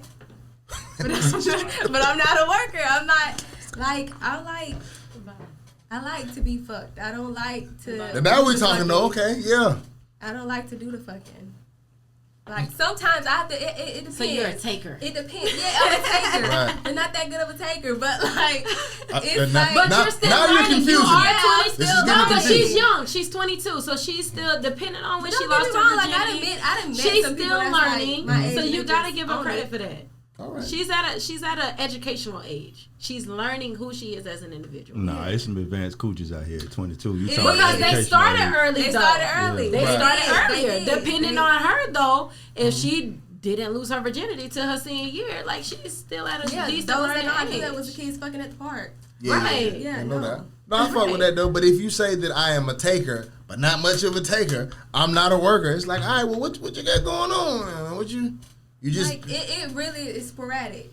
Like Okay. you have to catch me when I'm in the moment. If I'm not in the moment, then I'm just like the pillow princess. couple shots get you right. Yeah. All right, shots. Everybody shots. Yeah, let's take a shot to that though. And then we're gonna get to my Man. brother hit me with a topic I today, think huh? it's- If a man I ain't never com- took your car keys, I man completely ain't agree never- with her though. But that's fine. If a nigga Yeah. take your car Nigga keys. take your car keys. But listen, that thing smoking. I agree with her. Like Nigga it take your turns car into a keys. situation where you know you're not trash if you become irresistible. So every time the nigga come over or whatever the case is, it always ends up in sex. but no, But sometimes you just the best. Thank you. That's how sometimes you know when niggas on the same page. Sometimes you just the best thing that happened to a nigga, whether it's This mid is- or not, and he just might I be think into you that like was that. worse. Because I've been into somebody that had some mid like that, where I just always wanted you. It was mid, but it Right. was you that made me want it. So that don't mean the coochie good because somebody always wants you. Sometimes Yeah, that double back don't mean shit. Yeah, I got some mid programmed to my phone right now, just in case. Well,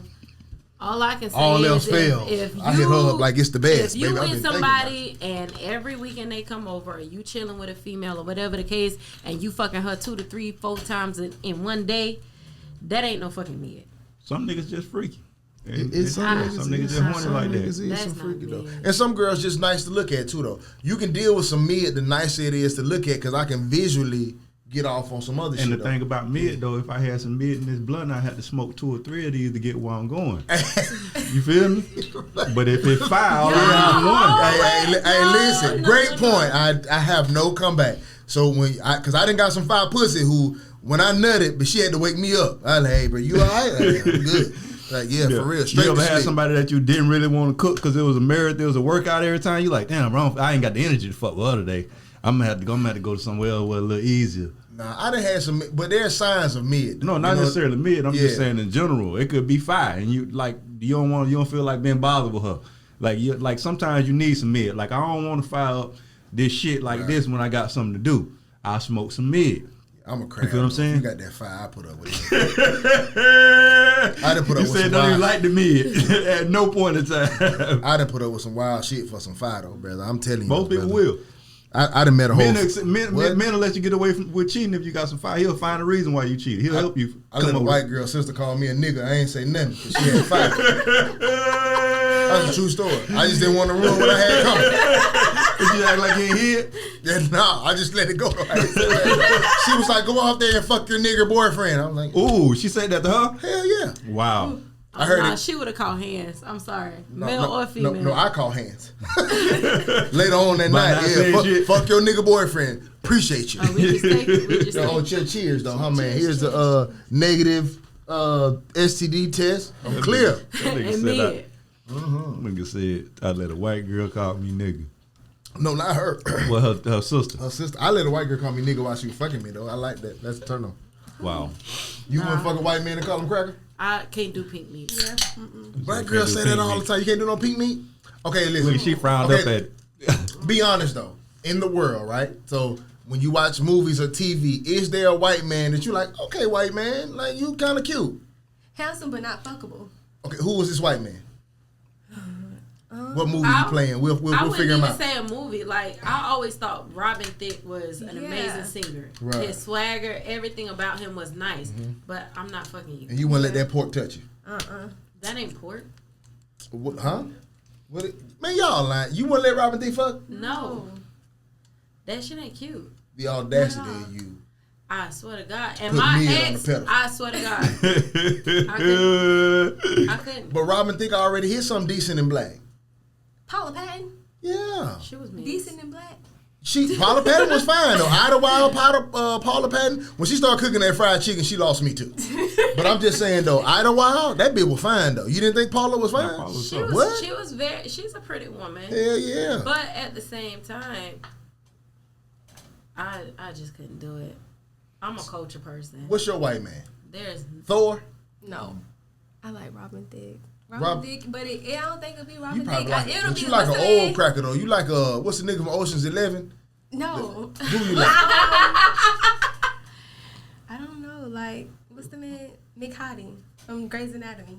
I don't know his real name. Sloan. Do you watch Grey's Anatomy? I don't watch TV. Oh, damn. Right. So you think he cute? Yeah. So if he ran down on you like, well, let's go out. Let's go out. You're not going out with him? I'll go out with a white man. Going and if he on a hit date that's is like different. that's different than me having sex with you. True, but that's the start. Like, what if you go on a date with him and like this shit rocking? Like, he cool, he good. This a good. You're not gonna fuck him because he No, I white. think I have a mental barrier there. Then go give a bum ass black dude some pussy. Yeah, Got nothing going on. fuck Kodak Black. No, I wouldn't fuck that nigga. no. Y'all okay? Y'all ever had the skin on wings? What's that? The uncircumcised dick. No. You never? I've never even seen an uncircumcised penis. They out here. You keep floating. Go right into it and eat it. That bitch coming. That bitch is coming though. Keep on floating though. Oh, man. Yeah, listen. You like the eyes list? When they float on, ain't that the eyes list? Yeah, you about to meet that skin on in a minute keep though. Floating. This one out here. I'm telling you though. Listen. I think I've if never somebody seen it. pulled that out, I'd be like, I'd be like, oh nah. So that's Right. the thing. Because No. how I grew That thing up, can't have a hood on. Oh man. how I grew up in the Trayvon church, Martin it's just did. been a thing. Like all boys get circumcised. Like I've never. That's white people shit though. That's Jewish shit. You know that, right? I know. But strong African pride is skin on. Mm-hmm. Really. Yeah, black people didn't get fucking circumcised. Fuck no. No, we wore everything natural. Nigga, you was just born. Nigga. Yeah, that's some white people shit. That circumcision shit. We ain't do that. Let me help you. If you need help though, in case you meet one, keep baby wipes in your purse. That's a start. I'm just trying to help you out. What you need to wipe up? Yeah, that's smegma. What's that? The smeg the stallion. It comes. So it's a listen. He's So that's the part you gotta pull back. No, so you have to pull the skin back. It's over the thing. It's like a So push pop. Yeah, it's like a push pop. So when you pull the skin back, it's gonna pop out the top. Okay? Oh God! Seriously, but because it's been hiding all day, you understand what I'm saying? It builds up a little bit of it's meat. Like it's like okay. Pot of meat. Yeah, it's like linen sweat put together. It builds up a little. That don't sound sanitary. No. You know, like you ever change the screen? Oatmeal pie cream. Right. Yeah. It's like you got to dry it at home. You know the screen you pull out, you got to take that shit off to dry it. It's like that. So that's what you got to do to the dick though. You got to take the dry screen out and wipe it off, and then you can suck it. See, that's a mental barrier because why? No. I don't want to have to. No. That's a lot of extra unnecessary work. going on right there. But it's supposed to be more natural, and that's supposed to be the way the human. This the man of your Anatomy. dreams and pulled up on you. This man a whole night you couldn't wait to get to this point because he's so on point. Right. I just don't want you unpaired because what did I say? Unpaired. I'm drunk now. I Unprepared. don't unprepared. You 'Cause drunk already? Well, I done took a couple shots. I ain't ate all I day. did too. And Neither have I. You a pro. I had 2 donuts. Well, pour another one then. 2 donuts. But I just don't want you to get there and then he whipped that thing out. You got to go to work. You sweet? I wouldn't though. I'm that direct. I've walked out on people before.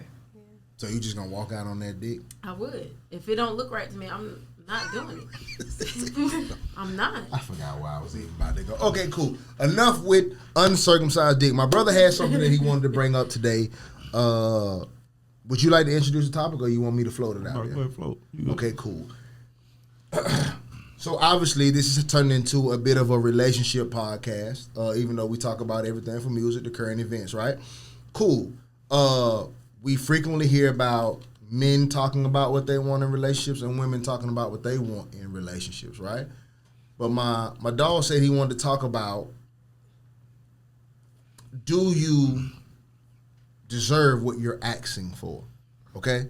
Because we go on the internet all day, every day, and we see people talking about what they desire in a relationship, right?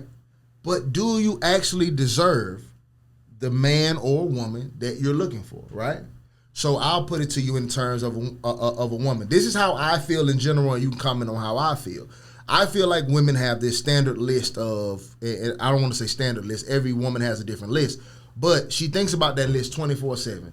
I know when I meet a man, these are the requirements that I have for the man that I'm going to let into my life, the man I'm going to let sleep with me before I open my legs. I need these requirements. But I think it's very rare that she thinks about what I plan on giving to that man in return. There's a theory that women are a prize.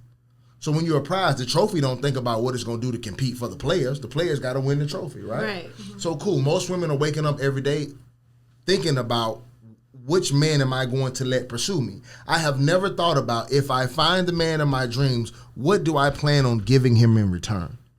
Okay? So for starters, I would say, how much does a woman think? Think about all the way back to when you were young, right? You're young now, so you haven't been married and things like that. How often do you think about what you plan on giving a man in return? Have you pictured yourself as this good wife, this good woman? I find the man of my dreams. The way that I currently act, does the man of my dreams, am I worthy of the man of my dreams? Currently, as I sit here today. This one's easy. So, as little girls, we watch stories like Cinderella, Snow White, and the prince always comes and rescues the princess and saves the day. So mentally, we've already developed what the man is. You're supposed to be the savior. You're supposed to rescue us. You're supposed to come and take us away from our troubles, and everything is supposed to be all sunshine and rainbows, unicorns and butterflies. And so because of that, and then also putting into the picture in our culture, and I hate to say it, but we come from broken homes more than anybody. This is and true. So when you tie that with what we see, and then little girls grow up playing with Barbie dolls, and we grow up taking care of a baby doll, and we change the baby doll's pamper, we've already put ourselves into the mother role and the stay-at-home role while boys are outside playing basketball, football, dirt bikes, and all of this other shit. So you guys never go into a relationship assuming what my role is as the husband or the boyfriend. But we've already, in our minds, envisioned, hey, you're supposed to be the dad, and the dad helps take care of this, and mentally, from a child all the way into our adulthood, assume when I get in a relationship, this is what it's going to be. And it's such a flawed narrative because it's not our reality. This is not reality at all. A lot of our men come from broken homes, so you can't assume a person's position in your life if they were never taught the position. That's like asking somebody to go, if you've never played basketball and now I'm going to try out for the NBA, you're not going to make it. Right. You're not going to make the team. So I can't assume that you're going to know what to do as a husband or a spouse if you've never studied it, if you've never been it, if you've never saw it. How can I expect you to present something to me that you've never known? Wholeheartedly agree. Go ahead. And so, as a woman, I feel like that is where we fail ourselves. I'm not going to say the men fail, but we fail ourselves because we automatically assume you're supposed to know your role and position when you don't. Some things have to be trained and taught. And a lot of times you don't understand. You can go to a job and interview and say, oh, yeah, I'm great. I know Excel, PowerPoint, this, and this. But until you do it hands-on, it's not going to register and it's not going to click until you really get into the position and see what you got to do. I'm going to come to you because you said, no, you're not deserving of the man of your dreams currently right now, okay? Because I want to harp on that. But this is something that you do a lot, and I think it's common to a lot of women. I asked you a question about women specifically, and you somehow tied it into men. Like, you somehow tied it into, we don't know our role, we haven't thought about it, which is accurate. That's not wrong at all. But I'm asking you specifically about you. I'm asking you specifically about women. So, your behavior, why isn't that women are not prepared to be the woman of his dreams? Why are you not preparing for your role? I imagine you have, since the time you were a little girl, what a man is supposed to do, right? Right. Cool. Great. So let's say you find this man who is exactly what you thought he should be. Mm-hmm. Okay? Have you thought about what you give back to him in return? Just you specifically. Yes, I have. But why is that not a common thought amongst women? I think that list is very shallow. Right now, if I ask you to name that list, I would find it hard to believe that it is as long as the list as you desire from him. Does that make sense? if I went to specifics, you have a list that you want for a man, or at least prior to marriage, you did. You know what I mean? I don't know about this new float, right? Cool. But if I ask you the list of what you plan on giving this dream man in return, I imagine it's shorter. Based on what I've experienced, it's not. Because the only thing I can do right now is work on self and correct self. I can sit here and give you a long-ass list of every fucking thing I faltered in. I will never paint him to be this horrible. Like, even though it sounds like it, an amazing dad. Right. But he was not the man in your dream, so not him. No. Right. But that's right. And what we asking is this. Give me a list of things that you would want from a man. Like the man that needs to have you. Give me a list of things that you want from him. Run it down real quick. That list is very short. Loyalty. That's it. That's cap though. That's cap though. Because you got to be able to provide, right? That's cap. You got to be able to protect, right? You have to be detailed with it. Like right. You like for instance, you don't want a man who doesn't work, right? All of that comes with that. Like if it does. No, it doesn't. It doesn't. Because I can be loyal right. and not have nothing else but loyalty. Facts. Let's say I'm loyal, but I don't work. That's cool. I'm never gonna have a job ever. I don't fucking believe in the white man system. I'm just loyal as fuck. No. I'm not working. Exactly. So y'all are going way more. A specific list, like a list of things. Like if God came down right now and said, "La, I know you've been singing for a long time. I got you. I'm finna whip you some shit up real quick. What you want?" Of course, he has to work. He has to be able to provide. Mm-hmm. And if you don't tell me, as God, I'm not giving you this shit. So you better tell me everything you fucking need right now. He has to work. He has to be able to provide. He has to be able to communicate. He has to be loyal in his communication. He has to be understanding. He has to be considerate, compassionate, whatever. Okay. Like no, not whatever. No, let's keep going. No. Not whatever. Does he have to be handsome? Does he have to be tall? Does he have to have good sex? Does he have to be of course. All of that is a big thing. Because if I'm not attracted to you, then I'm not. Okay, well, keep naming. Keep going. What else you got? Be attractive. Like there is no height. Well, it can't be a midget, of course. But give me a height. I need a height. I need a height. Is there at least 5'10"? No, you get to pick your height, not at least. Come on, I'm whipping this shit up. No, minimum 5'10". How tall you want this nigga, baby? I'm whipping him up for you now. I'm making your nigga. This is the man of your dreams. Now you better give him something. All right, he in the pot. Keep going. Darcy. That's fine. He in the pot. Come on now. That just means he gonna cheat. It's fine. Go ahead. Well, go ahead. Yeah. That's in the pot too. Faithful. Dark skin. Dark skin, faithful. Loyal.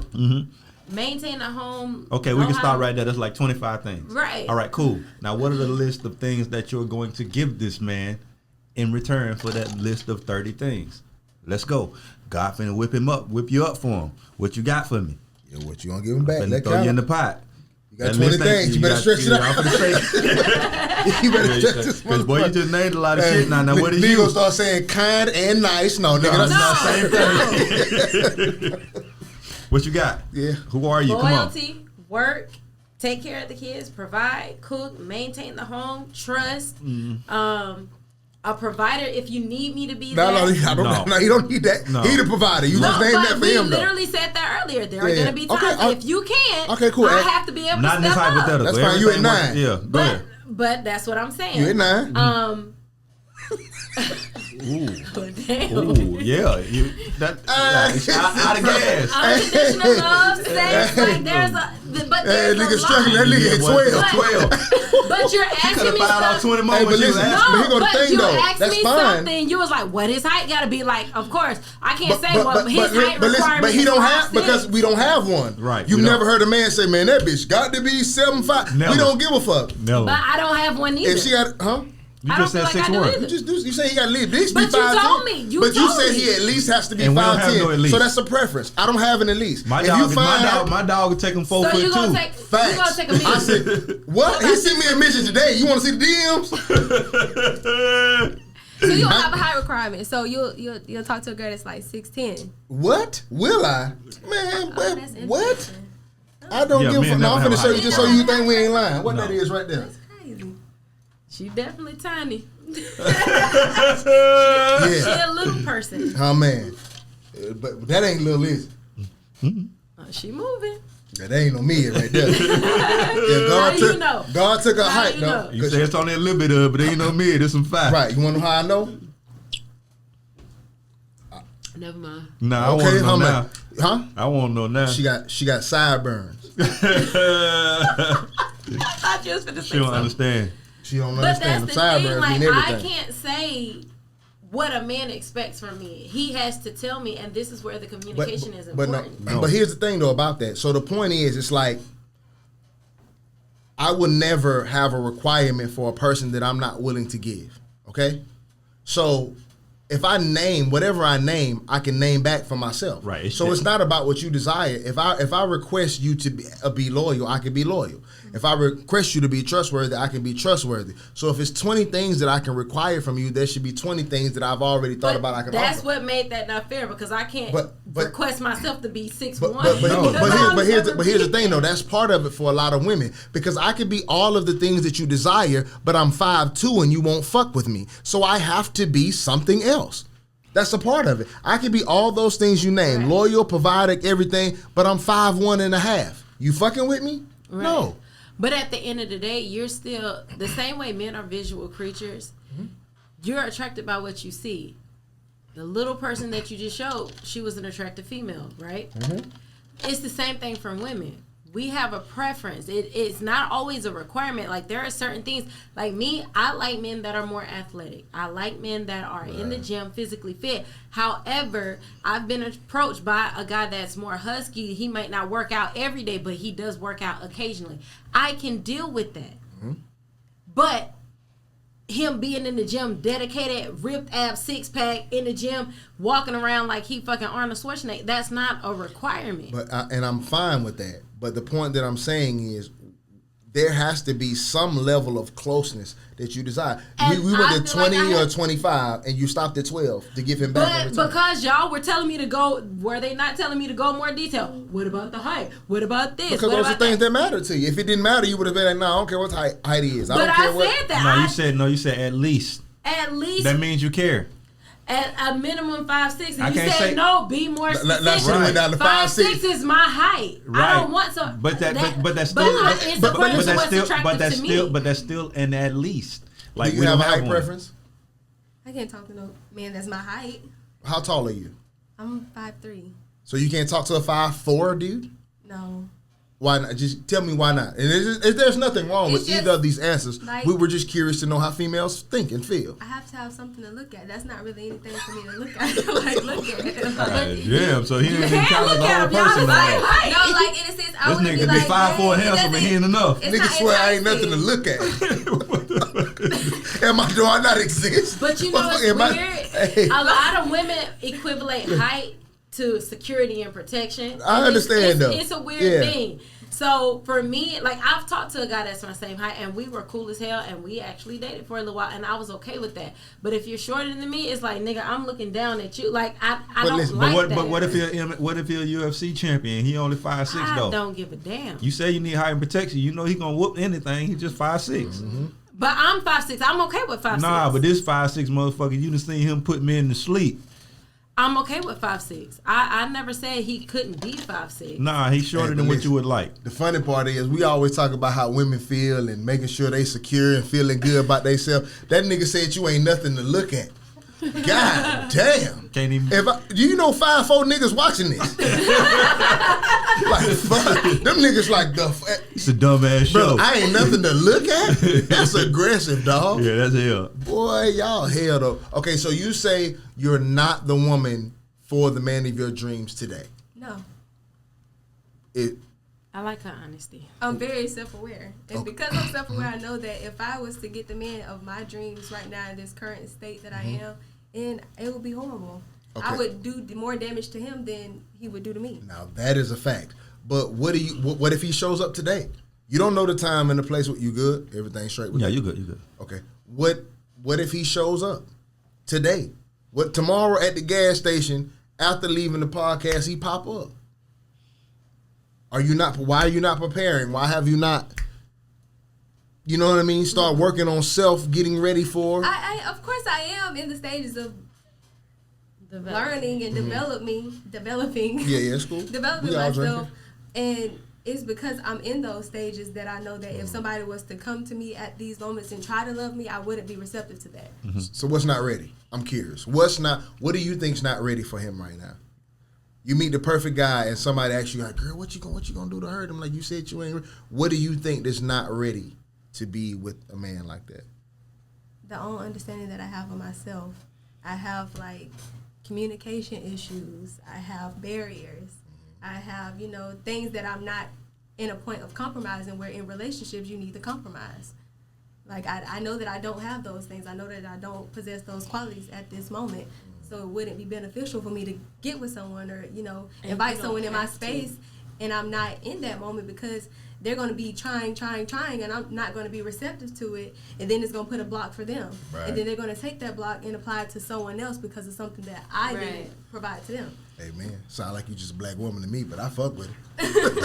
I fuck with it, though. That was accurate as shit, though. That was dope what you said, though. You had something to come back? I felt like you wanted to say something. No, I was just listening. She said some good shit. Okay, cool. I feel I've dated women, obviously, right? We good, you boy? Okay, cool. I've dated women, obviously, right? I hope so. Yeah, well, you know.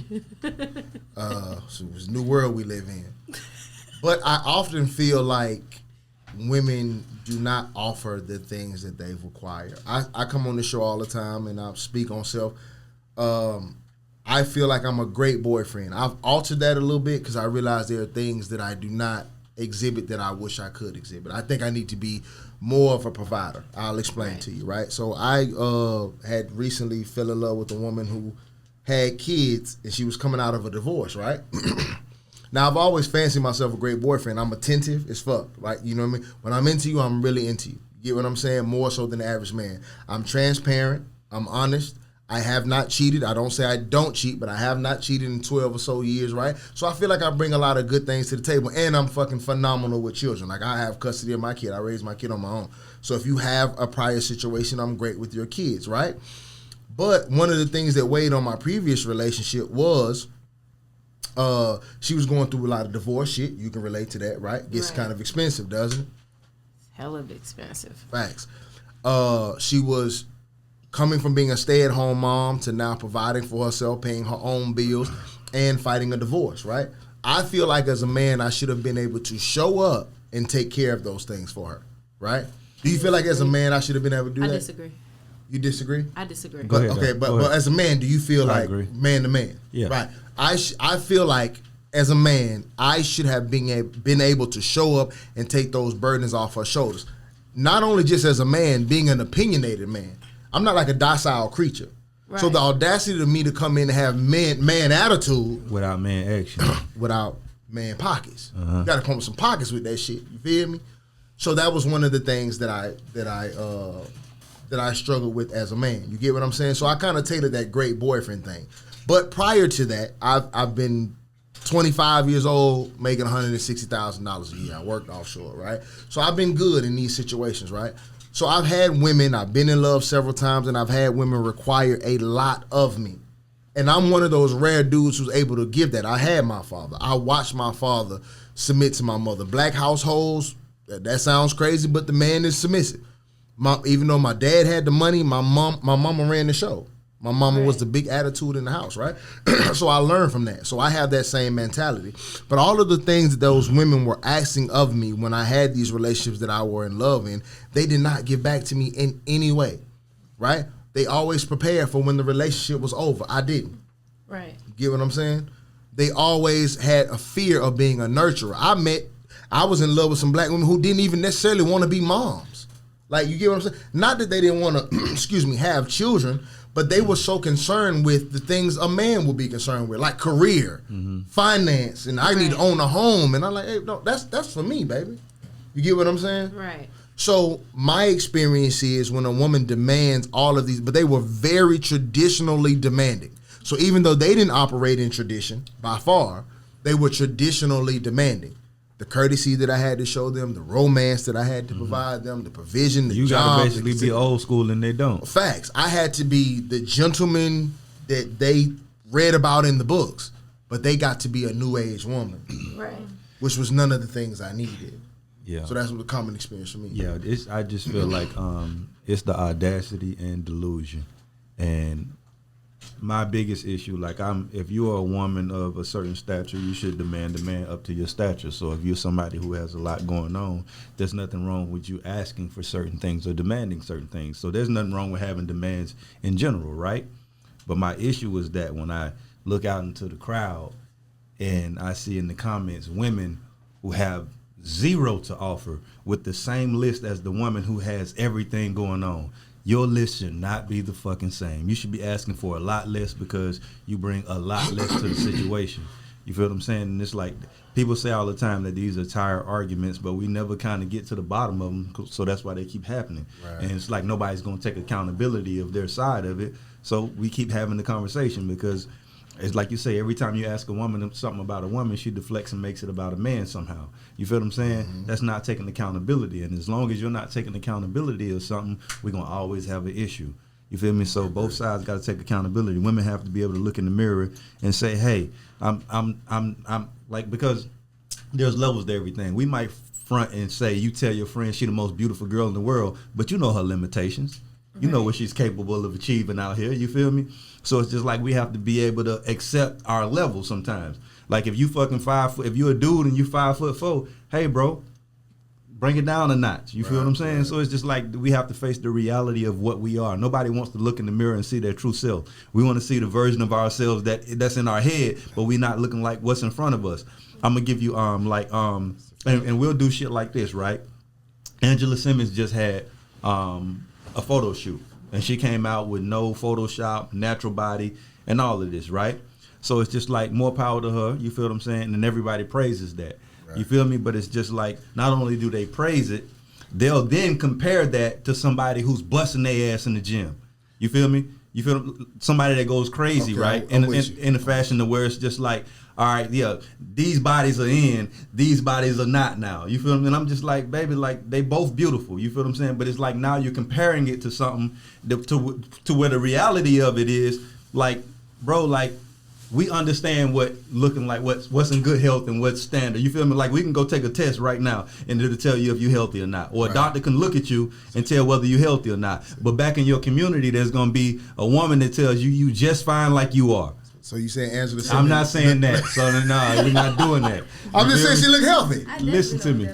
Listen. You say what? Definitely know what that's like when people in the community tell you that you look like. But it's because like I fuck with Angela. It's what society says we should. Them knees was a little shabby, but I fuck with it. It's crazy because I watch it all the time. Like I even asked this question. I said, "Why is it that you'll see a man saying, 'Oh, I like a natural woman,' da da da da," but then that same man will go and post every BBL on social media, and it's kind of like a mental."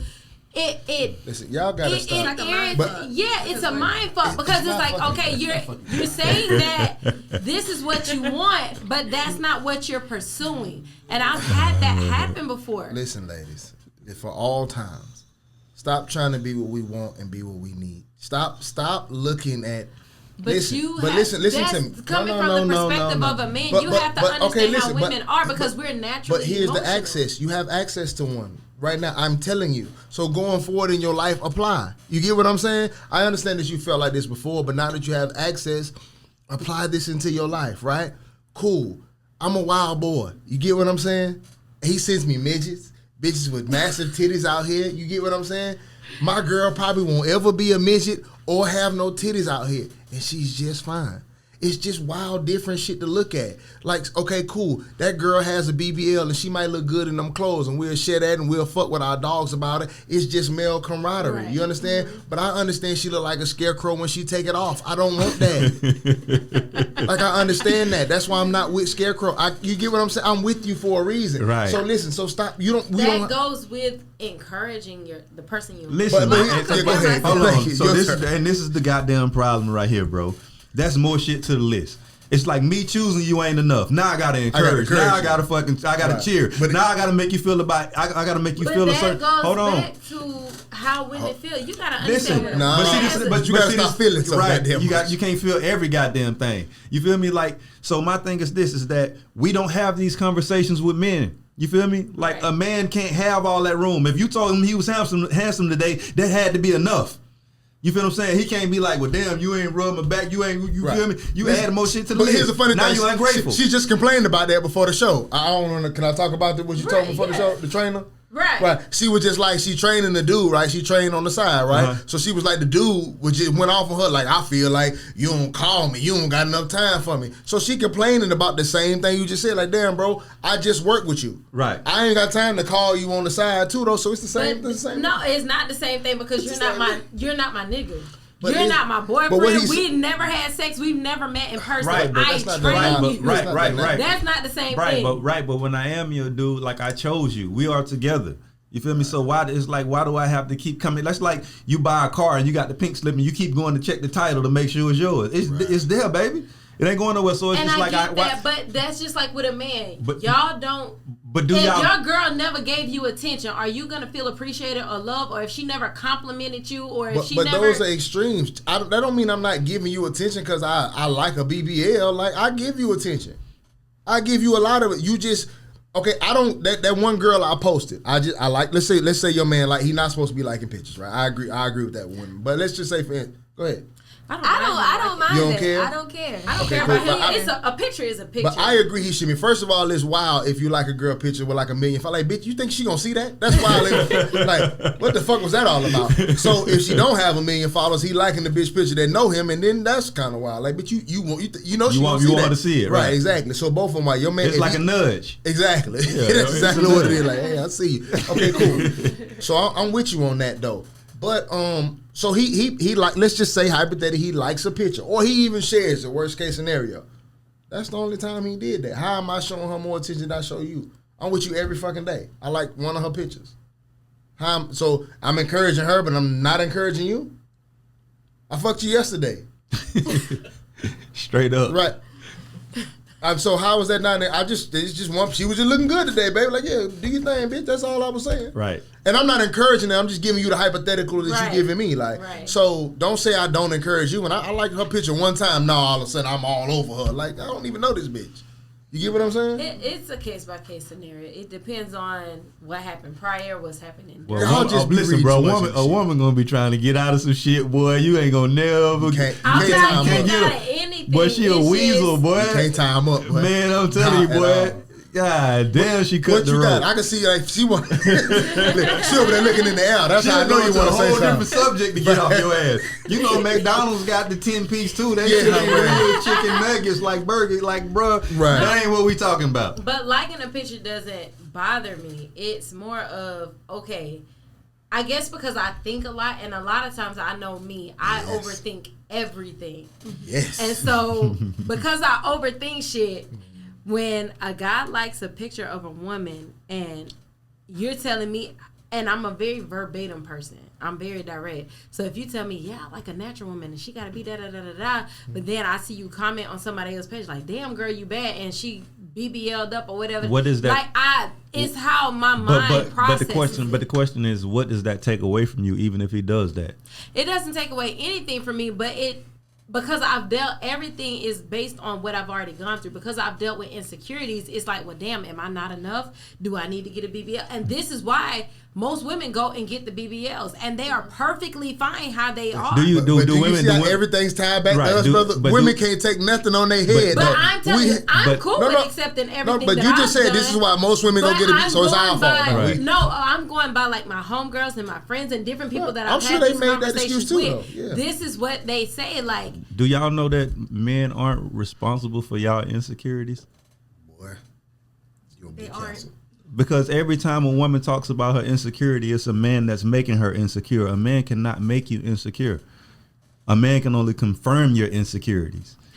I disagree. No, you cannot. How about this? Right? Go ahead. You about to agree? You agree? That's so Let common. me hear. Like BBLs are common now. That's something you see. It's people my age just getting BBLs, but I don't think I'm comfortable like how I look and how I'm going to show up as myself, and this is myself.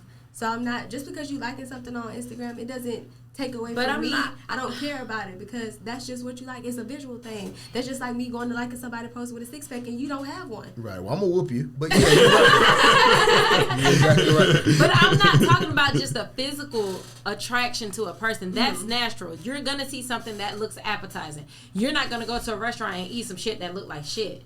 You want the food to look appealing to you. You call that nigga appetizing, I'm gonna whoop you too. See, y'all the women go too far. That's not the same. I did not call her appetizing. Can you imagine that seeing your girl and that nigga post talking about what? You're thinking that you're just not saying it. But the reason why I disagree is because when I developed my insecurities, it was always based on how I was treated, what was said, and then the things he did that I always found out. But that's not his fault. That's still your fault. You should not place your confidence or what you feel about yourself on anybody else. It's just like women do it all the time. Like a woman to be confident in herself, and nobody can tell her anything. You feel me? It's just that's why I say a man can only confirm your insecurities, because all everything he does, you're just gonna basically blame it. You're gonna blame it on him when it's really you. I wouldn't even say he confirmed that. I would say he created it. I personally feel because based on what I went through in my marriage, because I've never had an issue with being insecure. Okay, but Lala, until he cheated, until he got caught, until the girl showed up at the house, until like there were. How about this? Can a man? I don't make that. I think that when people do things that's like vindictive and that's not their best selves, I think that's a reflection of them. It's not a reflection of me, especially when I'm always presenting the best version of myself. But depending on how you were brought up, this is where your upbringing plays a huge role in how you feel about certain things. Lala, can a man convince you that you're not smart? If he's a narcissist, I feel like he can. Yeah. If you are blind, you have to understand, for some people, love can be blind. And I've seen men, narcissistic men, who can make a woman feel like she ain't shit. Okay, can a man convince you that you don't work hard? No. So how can he convince you that you're not beautiful or you're not worthy of something? Because that insecurity is already there. Right, and it's just something but that's what I'm saying. I feel like comes to something deeper than exactly, and I feel like it can be created based on certain things, because you have to understand when you're committed to a person and when you love a person, that's just like if you go work, right? Mm-hmm. And you feel like you're giving your all, and your boss come and telling you you're not working hard enough. Right, but you're gonna feel some type of way. No, you feel like you're putting your all. No, I'm gonna feel like he don't see me working hard. I'm still gonna feel like I work hard. Yes, I'm gonna feel some kind of way, but feelings, there are multiple feelings. That doesn't mean I feel insecure. I might be pissed because he tripping, right? But I do feel like I work hard, exactly. And I'm never gonna go to nobody and be like, man, am I not? No, I'm gonna be cussing that nigga out like fuck my boss, because I know I'm busting my ass. Right. But if I already feel like I'm underachieving and underworking, and he says that, now it's that's on confirmation. The surface. So it was not created; it existed within you. His actions just brought it to the surface because you needed a justification. Like we talked on the last podcast, like women are always like, why did he cheat? And there is no reason, but you want to know why. So the first thing you jump to is the thing that already exists in you. I must not be enough. You get what I'm saying? Because what she said was 100% true. When she said, if you're doing vindictive things, it's just an indictment on what's already in you. We say on the show all the time, women, I've heard women say, I didn't start cheating till he cheated. No, he was already a dog-ass bitch. He just brought that shit to the surface. You needed a reason to go be yourself. You get what I'm saying? Right. Because a good woman would have got cheated on and left. Right. Because she's not going to go cheat back. You were just already that type of nigga and you needed that brung out. So what I'm saying is, but what you heard, so I hate to say what I'm saying, is that's just my common go-to phrase, but women are always tying something back to men when it's already something within you. That insecurity already exists. Me liking that girl's photo is not an indictment of what I want, because you see all of these women with these million followers, and my biggest thing is they post a picture everywhere except at a wedding. They post a picture everywhere. They in Tulum, they in nice condos, because they getting fucked. All that shit is money, that's transferable. But where them wedding rings that you see on all these bitches' photos? None. Exactly. Because we like to look at random things, but that's not what we want in our house. It's just cool to look at. You feel me? I want to fuck something different. If I can have my normally sized wife and fuck a midget, cool. But I don't necessarily want. And let me stop dissing midgets like they not like that's a thing. But you get what I'm saying, right? You get the point. Little person, they don't like being called midgets anymore. Right. My wife would be a midget though. She was a midget. I'm not calling you a little person. That's weird. Why does a little person sound weirder than midget? More weird than midget to me. Like I thought midget was like they called us that when we played football and everything. You had mites, midgets, juniors, and shit like that. Facts. So I'm just like, when did that shit just become bad all of a sudden? I said it one day and the motherfucker was like, I'm like, what are you talking about? One of these. They're little people. I said, now that sound weird. I'm gonna call you a little person. Yeah. Like if I'm fucking my girl, like if I'm fucking my girl and she like come in this midget pussy, that's what's up. But if she like come in this little person pussy, no, bro. The fuck kind of sick shit is that? I'm about it. Right, a little person is a child. You are sick. Kid. Wait, why do I have to call this grown ass man a little person? Right. It's all perception. It's how you perceive it. And I guess based on everything that I've dealt with and gone through, it's how I perceive it. I'm not saying anybody's wrong, and I'm not saying I'm right. Because women don't like accountability. That's how you perceive it. No, I don't think it's an accountability. It is because it's like it already, like we already established that it already exists. So regardless of how you feel about it or how you try to spin it, it's just but it's like saying people don't have room for growth. Certain things will happen in your life that change your perspective. I never had an issue with being insecure until this man cheated. Until he did certain things, and it's like. But listen to the words you're saying. You never had an issue, right? So the issue is the utmost of a thing, right? Like a person can use drugs and not have a drug issue. You get what I'm saying? Issue is when you're dealing with it. You feel me? Right. So you can have an insecurity, but not an insecurity issue. Like there's things about my body that I don't like, but I don't have an insecurity issue. I just be like, I need to fix that a little bit. I ain't really tripping about it, bitch. This is what you get. You feel me? But if it comes to an issue, it's because I already saw that I needed to get. You get what I'm saying? So when we saying about like it's an accountability issue, it is. Would you say we coddle women in certain ways? Because there's this whole thing, everybody's beautiful. And there's someone for everyone. And that's bullshit. Right. Every woman is not beautiful. I'm sorry. Not by the standard. No, just not. Yeah. I'm not going to do that. I'm not calling you. Every woman is not beautiful. Right. Some of you are not even working on it. That's the funny shit. That's why you said, though, we appraise the Angela Simmons thing, though, and it's like, but we'll see a bitch over here working her ass off to have a nice body, and it's like, no. And we feel some type of way about that because Angela Simmons chose not to. We want to clap. No, that's still pitiful. Right. Like, I mean, I'm glad that you ain't, obese or nothing like that. That ain't. Why am I clapping for that? Right. You are clearly in too many drive-thrus ordering food. Right. Like one of the best parts about being a woman, and maybe some of your insecurity versus yours, is young, no kids, and wife who has been through kids, though, which is a common thing. Like you said, when you have children, you start thinking different. So maybe you don't feel insecure because you're young, your skin's tight, this, and the third. But if you have a baby, you might feel different. I don't think it's that, because I do have moments where I be like comparing to, comparing, but it's never to the point where I feel like I'm gonna go get a BBL. Because you probably like, happy, but you happy with. I like the way this looks, so let me hit the gym. Let me see if I can critique it to how my body is, because that's not my body. Right. That's how I look at it. Work on it now. What I will say is this, because we talked about girlfriends having mid-vagina. That's an actual thing. And you do need to work on your appearance. All that love me for me and beauty's in the eye of the beholder. No, it ain't. Some of y'all ain't beholden by nobody. Right. Your nigga don't find you attractive. I just love you. And I see you and fell off. This shit is awful. But I'm in here with you. And understand a lot of that cheering is sympathy cheering. They feel sorry for you. It's Real almost shit. like when you go to the Special Olympics and they doing their thing. You understand that these people ain't really fast. They just fast for what they doing. So you cheering for them. So a lot of that shit, like so you may think you having the Angela Simmons moment when people are just cheering because they feel sorry that you've gotten so big.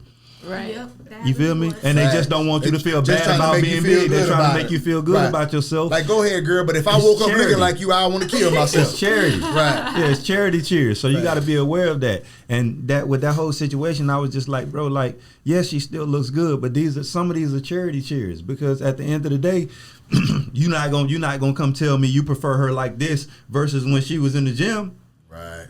I'm gonna feel like you on some bullshit. You feel what I'm saying? Being visual. So visual creatures. Yes, all humans are visual creatures. You've never met a man and approached him because he looked smart. He was handsome first. Right. Yeah, we are all visual creatures. It's just visual for us is because that's all we get at the end of the day. So it better be fire as fuck. Right. Y'all can deal with a motherfucker that's all right because you get other benefits. Right. If you ain't like the way I need you to look, that's 90% of my deal. Man, can you imagine a relationship with a woman and she don't look good? What the fuck am I doing? Hanging out. Like, seriously. Like this here. What the? Her personality might be dope as hell. Man, that's the homie then. That's why it's gonna be the homie, because your personality is dope as fuck. Personality after you can't even get that. Thank you for saying that. Shallow of me, but I have to have it's not shallow. It's human. Because if a motherfucker tell you their preference, everybody deserves to have a preference. That's the first thing I know. You can have. I don't see that you're a good person. Everybody's degree is not in the same career field. You like what you like and you pursue pursue what you but like. what I'm saying is I have to find attractive. Maybe let's say a nigga find big girls attractive. There are some big girls who are attractive. Right. Like I said, it's the tight skin, the good meat. Like, you feel me? That is attractive. I could date that too though, but that you better stay there. Right. They don't move Like, no for real. Bigger. You get any bigger, the skin start to change. That's not what I'm here for. I like this big. That's I it. think you need to also have their own self-awareness to know. And most people Like, don't. I Most know. people Like, don't. I was, Yeah, most people don't. 200 pounds at once. What? I was like, yes. Little You got a meatball. picture? Yes. Let me see. I got to see though. I got to That see little though. meatball. I got to see this though. But no. You had a Robert when you was One thing big? that I have A learned. Bob.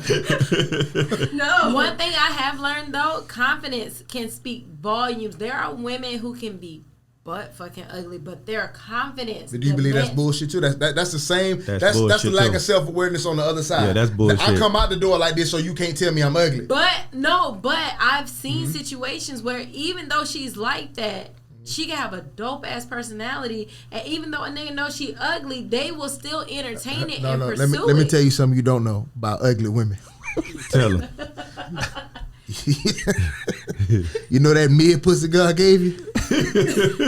He didn't get at the ugly bitch. Why you gotta say he gave me? I'm just saying, they ain't at some percent. No, let me tell you something though. Every nigga that fucked the ugly bitch, and she was. Had it, so you can't say I'm No, big. I'm just And if joking. he made It's a it the joke. girlfriend Yeah. status, But listen, oh my God, She if in you the ever seen a 2%. nigga with an ugly girlfriend, you know what's you know going it's on. crazy. Wow. What? Yeah.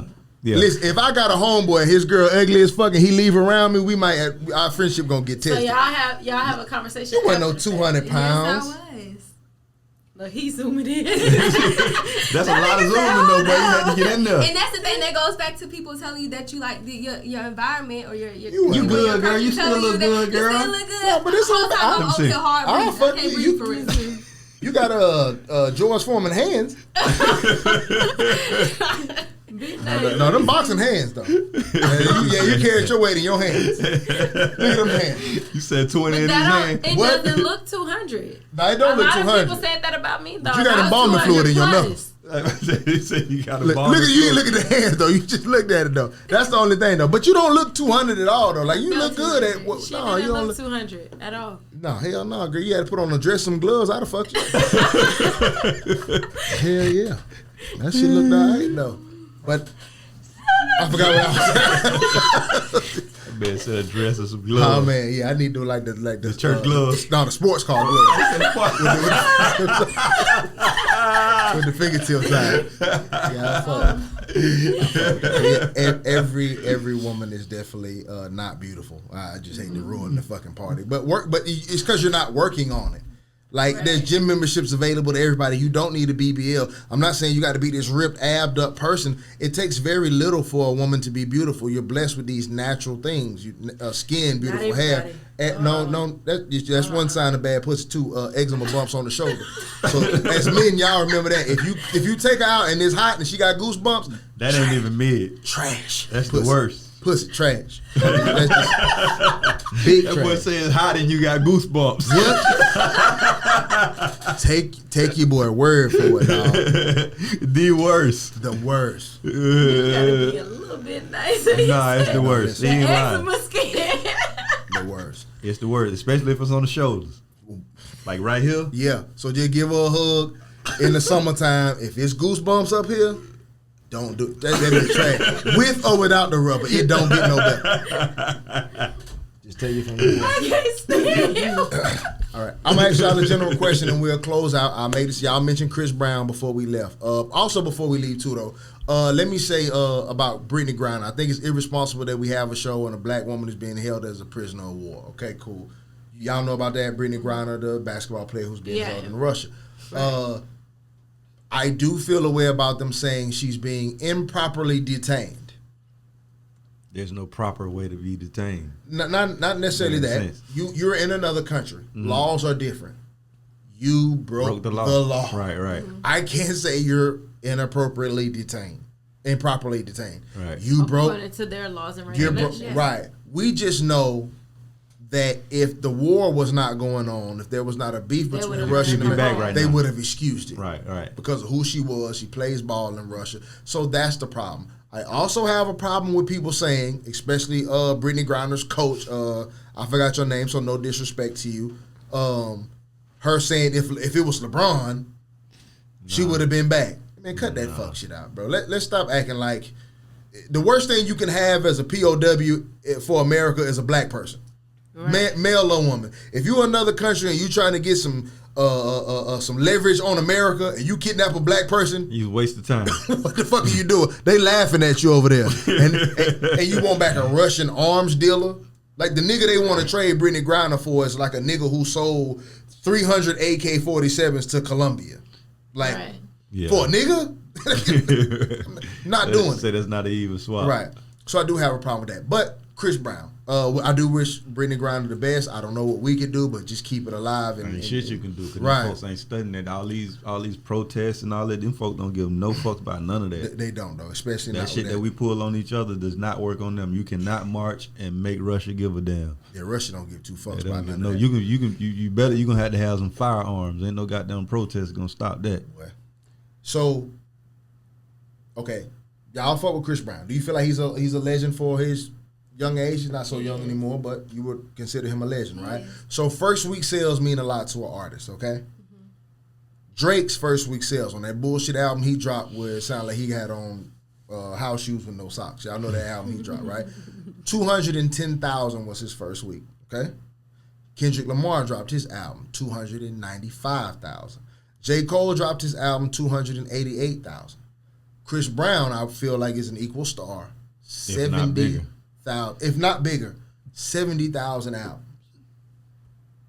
I listen to DJ Academics, who I just can't stand because he's the fuck nigga of all fuck niggas, and he's making money off being the king of the fuck niggas. But salute to him for that, right? He made a good point though. He said he believes that Chris Brown is falling off because he want to be a thug. Like Chris Brown is blooding too much. He got an album full of rappers and shit like that, and that's not what people are into. That's not what we wanted from him. Right. They're trying to compare him to Michael Jackson, which I feel like it's no comparison. Don't do it. Right. But do you feel like that is that playing the demise? When y'all view Chris Brown as a woman, is he trying to be too much of a street nigga for a singer and a dancer? He is. I agree with that. Because the Chris Brown that America fell in love with was that what was the song we were singing earlier? Run It? Yeah. Right.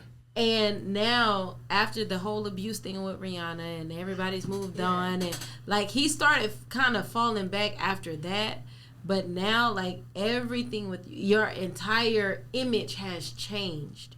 Mm-hmm. He didn't do like most artists like Drake. He kind of went commercial a little bit with doing the techno shit, and Nicki Minaj did a little bit of techno and all of that. Mm-hmm. He didn't do that to appeal to a different audience. He has gone completely to the hood side of things where what we fell in love with the love music and the dancing and making music that women can relate to or men could relate to, it's not that anymore. And so it's like, why are you still doing this? Your audience has changed, and honestly, whatever drugs he's on, if he is allegedly on that. Yeah, and allegedly on shit. You can look at that name. I know, but you have to kind of say that because of, whatever. I know, but he got the Edward Scissorhands jawbone. Right. I know what's going on. Whatever he's allegedly on, you can tell it is taking control of him mentally, physically, and emotionally because he is not the artist that America fell in love with. So it's a conflict of interest at this point. You say you can dance better on coke, didn't you? You can dance better on coke. I figured that much. That nigga never fall. Yeah. Do you because I don't even feel like a lot of people haven't even listened to his new album. Have you listened to his new album? I haven't heard it. You have? What do you feel about it? I'm glad you've listened to it. I think a lot of the issues that people have with Chris Brown, it all ties back to the situation with Rihanna. They don't let that go. Like, even under recent things that he's dropped and, like, comment, it's always something about Rihanna. You can't say that the rapping part isn't really a part of him because at some point in his career, rapping, he's always rapped on the verse. It may not have been, like, a long verse that he's rapped, but that's still a part of him as an artist. And I feel like at this point, that's just the surface. Like, he just brought that part of him as an artist to the surface. And so I don't People think hold that on really, to that one negative thing for a lifetime. Yeah, I don't they care hold how on much to their good version you of do. Chris Brown, not realizing gonna that a hold lot on of to the your artists that they negative. like have changed. If you gonna whoop somebody, you better hope she don't become a billionaire after you whoop her, because that's gonna look real bad though. So Right.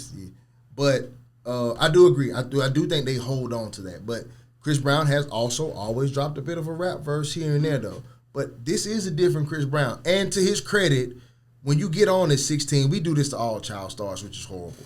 They get on at 16 and then we judge them when they turn 30. Like, nigga, that's a whole nother fucking human being. I'm not this. If you look at me, Adam, at 16. Ain't nobody gonna never let Bow Wow be different shit. than when he was at 14. Bow Wow is still Bow Wow. Yeah, they doing it to NBA YoungBoy now. Like, he must be a clone. Like, no, nigga, he got on at 15. He becoming a nigga 21. Right. He getting the man features and shit like that, though. So, Right. no, he don't, shit's gonna change. But I do feel like in his music, I do feel like there's an element of gangster in there that he wants to be.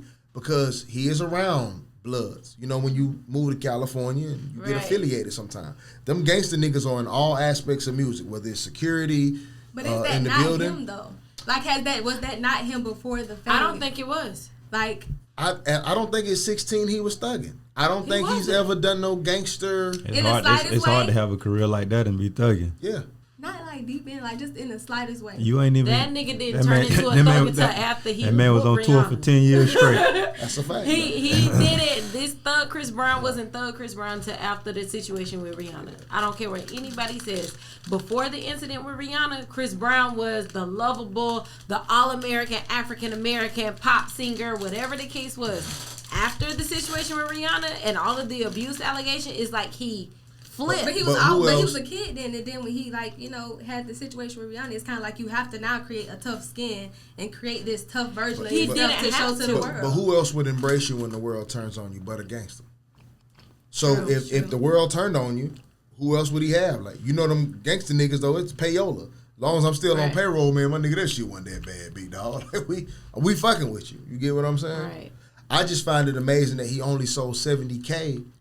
And like, bro, you the biggest R&B singer today. I can't think of a bigger R&B singer in his fucking genre period. 70K. The Billboards, they said he sold more albums. He's past Michael Jackson.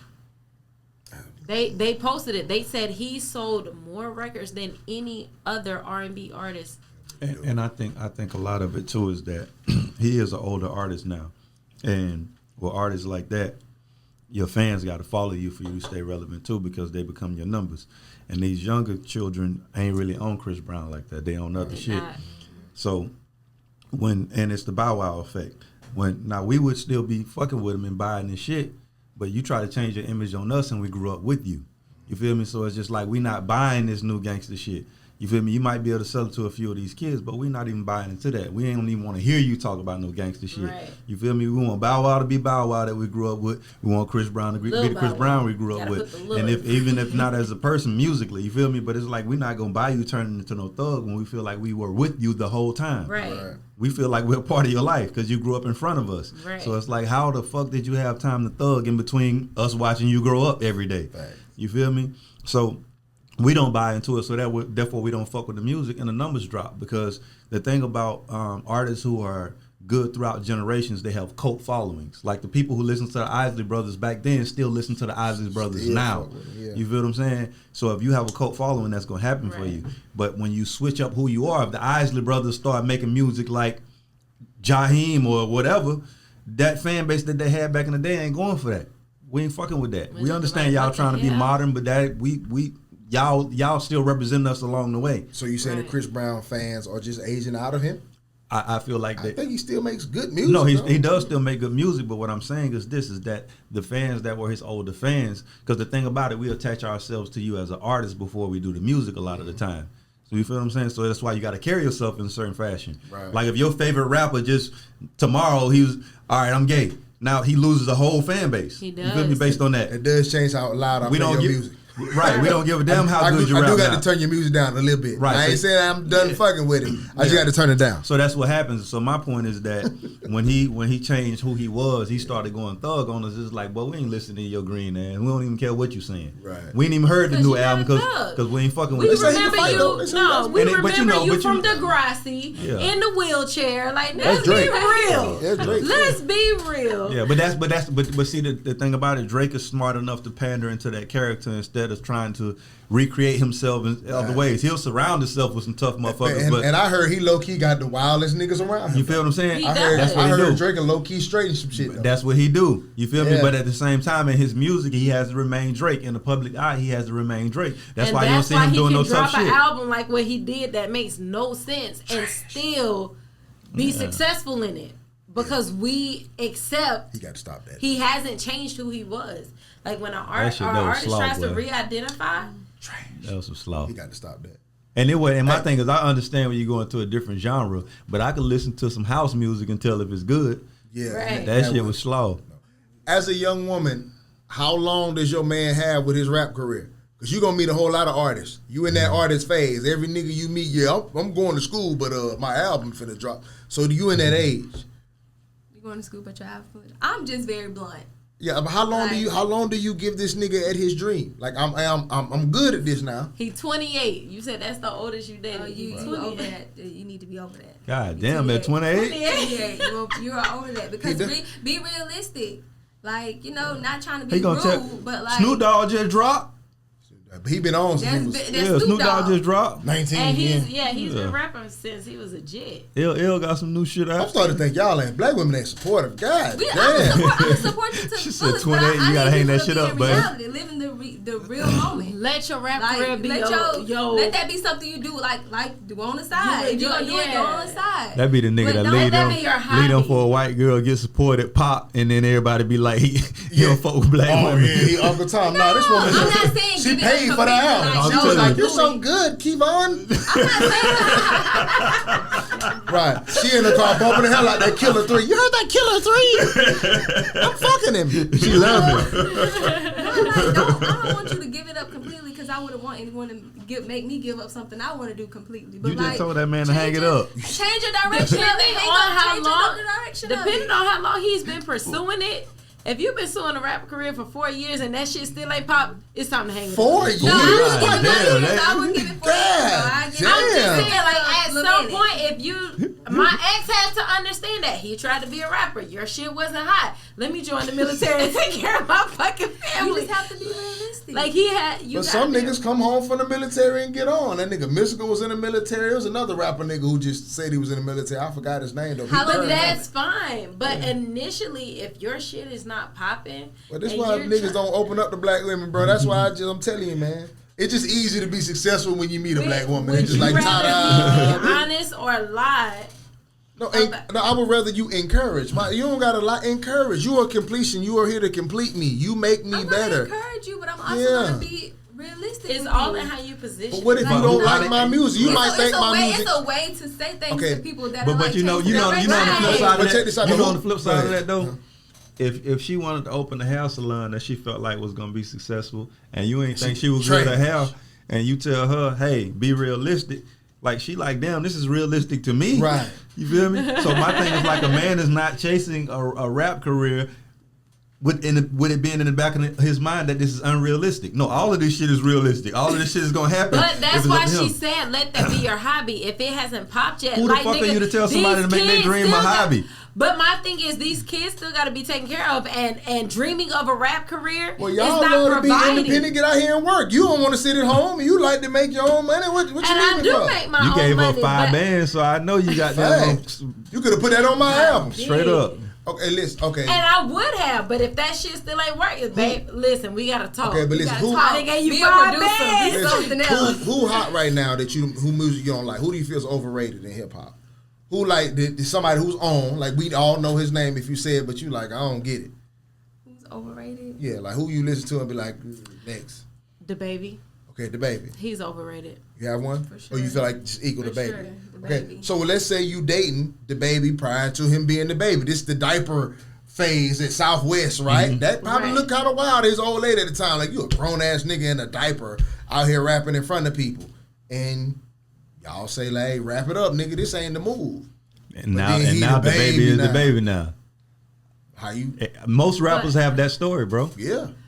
But it doesn't change. Like, I'm not gonna kill your dream, but at the same time, depending on the scenario, if we have kids and these kids have to be, I can't do that shit by myself for the rest of my life. While you and what the baby telling you is, I need to be all in on this shit for it to work out. Yeah. And you just gonna have to support that. support Look how it turned out from him. Now we're you gonna have been a conversation. How about that? We're gonna have a conversation. We're gonna have that usually mean ain't nothing finna go your way. That little man. Tell me, because that's like, I feel like that resentment gonna be high though. That goes back to the basketball question though. Like, you're study going overseas while I'm at home raising kids and I'm pregnant. Like, at some point, it has to be a balance to it. No, I get it, but let's say I make it and we still together. Man, boy, that resentment gonna be so high in the house. Yeah. You better not ask for nothing. You hear me? Whenever I decide to buy you something, don't ask for nothing. Don't come to my shows. Like you don't cheer. Don't nothing. You why she didn't get invited to the album release. Conversation. Don't get no tickets for your Like you friends. said, you're gonna tell me. Don't tell me what your mama need, or you want me to fix it with this rap money.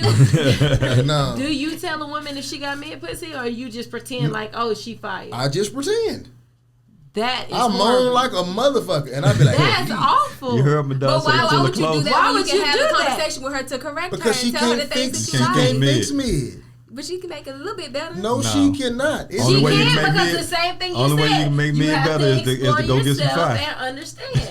The only what you say now? Only way to make me better is to go get some fire. Right. So unless she want to give me permission to go get some other pussy, then she can't make it no better. I just moan like it's fire. Niggas do that all the time, though. I'm a great moaner. Why would you do that and allow her to make you feel now good. you got me second guessing some of the shit I've been I'm involved just telling with. you though, man. I'm like, telling you. what? I done faked the hardest nut. I'm talking about, man, the hardest. Sitting there sweating and on my chest. Ooh, And girl, you fuck her more than once? She's my girl. Oh, wow. Let me stop saying that before they start guessing which one I'm talking about. Now you got me second guessing. Like, that is But listen, I loved her. Great girl. Awesome girl. And there's some women out here that got mid. Is that really love, though? If you know you're not Yes. enjoying What do you sex mean? with her. Sex ain't like, got nothing to do with now love. look at women. I'm horrible. Now Yeah. look at women objectifying women. I loved her, and you talking about because I was unsatisfied with her body. Is that love? No, I'm asking as a hypothetical, like, now, because you got me self-analyzing, and this is, again, where some insecurities come from. And what we're saying is that a lot of y'all got some mid, and y'all think that shit fine because Love the and man sex faked are it. not together. That's why when we cheat on you, I don't love her. Now, when I like that picture, I don't like her, bitch. It's physical. So, yeah, I could also love you and give you emotions with no physicality. I think you're an awesome human. I want you to raise my kids. I love what's instilled in you. I trust you. You got my back. I can give you money. You have so many wife qualities. But God just didn't give you no good pussy. You was raised too well. I'm sorry. So what am I supposed to do? Let the whole woman go because the pussy mid? No. I squirt some lube on that thing, spit a little bit, figure out what the fuck I can do. Jack off when we done. Whatever I got to do, we get through it. Right, because at the end of the day, like, that doesn't have the value that y'all think it does to us. No, because if you fuck around and get one of them crazy good pussy hoes pregnant, you freak the fuck out. Yeah. Roe versus Wade time, then. Real shit though. For real. Great pussy, but you can't have that baby though. No. You get rid of that. We can't have no dealing some of the baby. No. Please don't think this is gonna change something. A man don't care about that. I think Self-analyzing. I think women care about that more than men do, because a man can be trash at 6 and it's not gonna end well for him, but a woman can be trash and we'll stick with that trash. We'll stick with it because we value the things that come with other things that come with that trash more than we value the trash. So you think it's because some of y'all because women will be women. You more often you see a woman that's having great sex in a shitty relationship than a woman who's having horrible sex but in a good relationship. What I say is, if you see more often a woman with that's getting fucked good staying with a dude that treats her badly more often than you see a woman who's getting horrible sex stick with a man. Okay, I get what you're saying. Yeah, so you're saying you're more likely to see a woman get treated awful but stay for good dick than you are for a man who gets treated awful. No, they get treated well, but she got horrible pussy. treated well before. No, that's when you see niggas stay. No, that's when we stay. I said Yeah, with them. I said with them. But I said with but them. we not gonna stay for. Okay, so basically, good dick will get y'all in a relationship. Good pussy won't get us in one. Right. We love it, but we still like, we still can't make you more than what you are. Like you'll get pregnant and we'll be like, no, great pussy, but we don't want you nowhere in our life, right? But a girl can like see a semi good nigga, but get some great dick, and she'll try to make him that nigga. Right. Make sense? Am I trying to Right. Because I'm not. No. If you have nice penis and you're not compatible with me, then you're just not compatible. So I'm not gonna equate good sex to me having a good relationship. Right. But you probably should, because you don't do no work. Right. So you should appreciate Pillow princess. Yeah, you should put that good dick on a little bit more of a pedestal, because he got to do a lot of work. On the flip side of that, though, are you taking a good man with trash sex? Yeah, I would. And if I'm being realistic, I would. But you. Well, that's a horrible session, though. A trash dick and a pillow princess. But it's like, no, well, y'all might not even do it. And you don't play with that pussy? Cheating, though. Yeah. Because a woman's sexual, you're gonna end up being the cheater in the situation. Because when you fully are aware of who you are as a woman, your sexual appetite, and he's not satisfying you, everything that appears to be better than him, you're gonna want that. Okay, so proof right there is what that proves your point. Because at the end of the day, like you see, they're not staying around for trash dick. We'll stick with some mid. No, we're not for 1,000 years. My cousin is dealing with that right Quite now. often, old lady pussy is mid. Quite often, old lady pussy is trash. More often than not. Let me not say it's trash. It's mid. It's very rare you find two people that are just equal in a relationship. But another thing is, old lady pussy, even if it is good, it has to be fire to remain in the good, right? So it's going to depreciate. So it has to be fire to stay good. If it's good, it's going to go to mid because I hit it so much. Even good pussy on number 200 is mid as fuck. It's number 200. Yeah, it get mid by then. Yeah. So yeah. My cousin is dealing with that. You gotta switch your strain up, man. He is an amazing father. Him and his wife alternate weeks to where 1 week, and he works, and he DJs, and he started an inflatable business. He named it after his kids. That's a little dick activity. No, but this is the thing. Like, he literally works 3 jobs right now. That's what little dick niggas do. His wife got out the military. If your nigga got 3 jobs, he got a little dick. If he got an inflatable company, he got a little dick. Facts. But not his mindset. Niggas with long dick don't invent nothing. At all. Yeah. There's no nigga who made nothing with a little dick. The nigga who made the plane little dick, the car little dick. But let me give you the scenario. So he's doing all of this. His wife got out the military. He threw her a retirement party. Like, he's doing all of this stuff. Every other week they alternate to where he cooks, he bathes the kids, gets them ready for bed. He is the epitome of what appears to be an amazing father and provider. Facts. But his wife created him a schedule. I can't have sex with you unless it's Monday, Wednesday, Friday. We can't do this, da-da-da-da-da. And I'm like, how do you live with that? And I asked him, I said, you shouldn't have a sex schedule. And so That don't mean he trash because he's on schedule. He busy. No, she created the schedule. Yeah, that's what I'm saying though. But maybe he's very busy. You just said he doesn't. She's saying the schedule meaning he can't get it when he want it. You're gonna get it when I feel like giving it to you. You're gonna get it when I feel like it. It's my schedule. Well, that's because women are evil. Y'all the worst people in relationships. It's y'all fault. This all is y'all fault. But you never get a good man like that and you set a schedule for him. But like that's trash dick activity because you've never seen a woman getting the shit fucked out of her make that kind of schedule. Right. But I'm also glad though all that you don't deserve a nigga who worked 3 jobs, cook, put the kids to sleep, and fuck you good. You don't deserve that. That's that would be too much for her. She's the type of bitch that set the schedule. You deserve a small dick nigga. His side chicks, and there are multiple.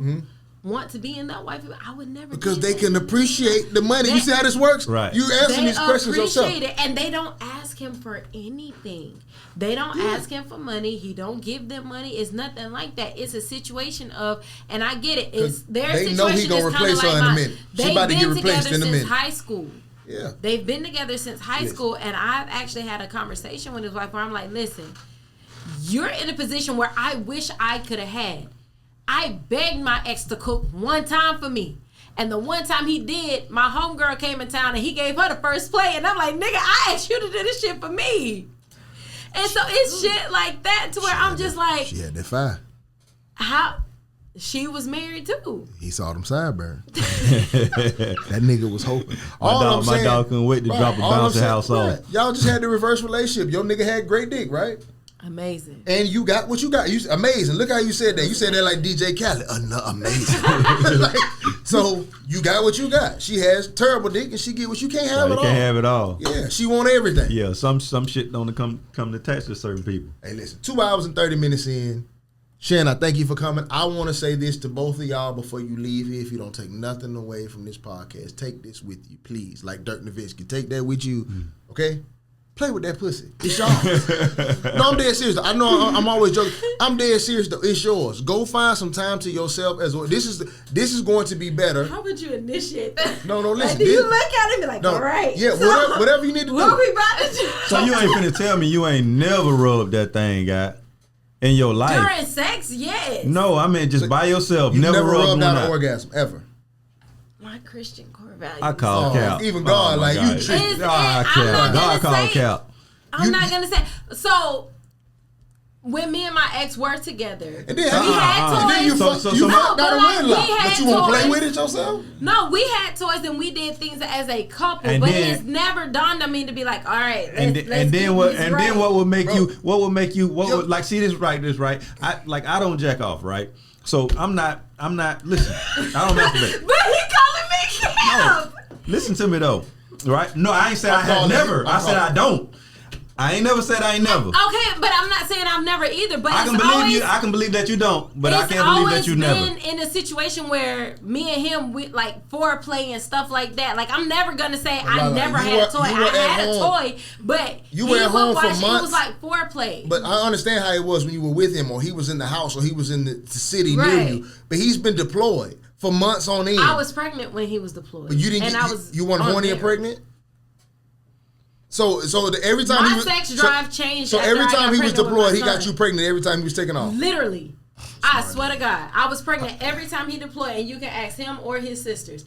Every time he deployed, I was pregnant. One out. That's That's wild. wild. You haven't either, though, have you? What? You never rubbed I'm one out. not saying before. I didn't rub it out, but it was always in like a foreplay. No, we mean on your own. On my own, no. Yeah, that's wild. Listen to me. Goddamn, stop pushing because back. it was frowned upon. Okay, like, well, stop fighting. I'm not gonna say I don't. Yeah, that's fine. It's like you God try it and you okay. don't like it type thing. Right. God, Right, that's but you have tried it though. Yeah. Yeah, but That's no. where my no comes from. Well, then I don't think you good in bed though. If you terrible to yourself. She said I tried it and I didn't like it. It's just you. No, but it really does. Like it's weird. She's talking about the morality of it. I'm like, you fucking, Right. but you don't want to jack off. She touched that pussy and be like, God ain't gonna like this. Let me stop. Is that what you did? No, but really, like it's a situation. So, But you fucked out of wedlock. I did, and I felt and you doing like it now. shit. But you a floater now. I am a floater. You don't feel like shit about it because you I don't announced because it. my perspective has changed since my Okay, so my marriage. in this new perspective, listen to me, ladies, both all of y'all, if you in the room, the cameras, everything. This will help you even in your relationship with your man. Right. You gotta get to know that thing for real though. You have to know where to go, even mentally though. I'm taking this for, but listen, but stop feeling like you do. You see how you push it? You have to try it though. There is a new level, and I'm hearing this from women. This is not a man telling a woman about pussy. I've talked to women in so many different, thanks to this podcast, thanks to just my experience of always being transparent, talking to women about how their pussy was prior, and to them talking about where it is after they experimented. Now in a woman's delusional mind, she's always thought she's had fire. But at least she can admit that she elevated once she practiced it, right? And it was also easier for her to have orgasms when she was with a man after that because she knew where to go mentally. Right. I already know the mental space to go to get to an orgasm. So now that somebody's in the room, I already know the space to get in mentally, right?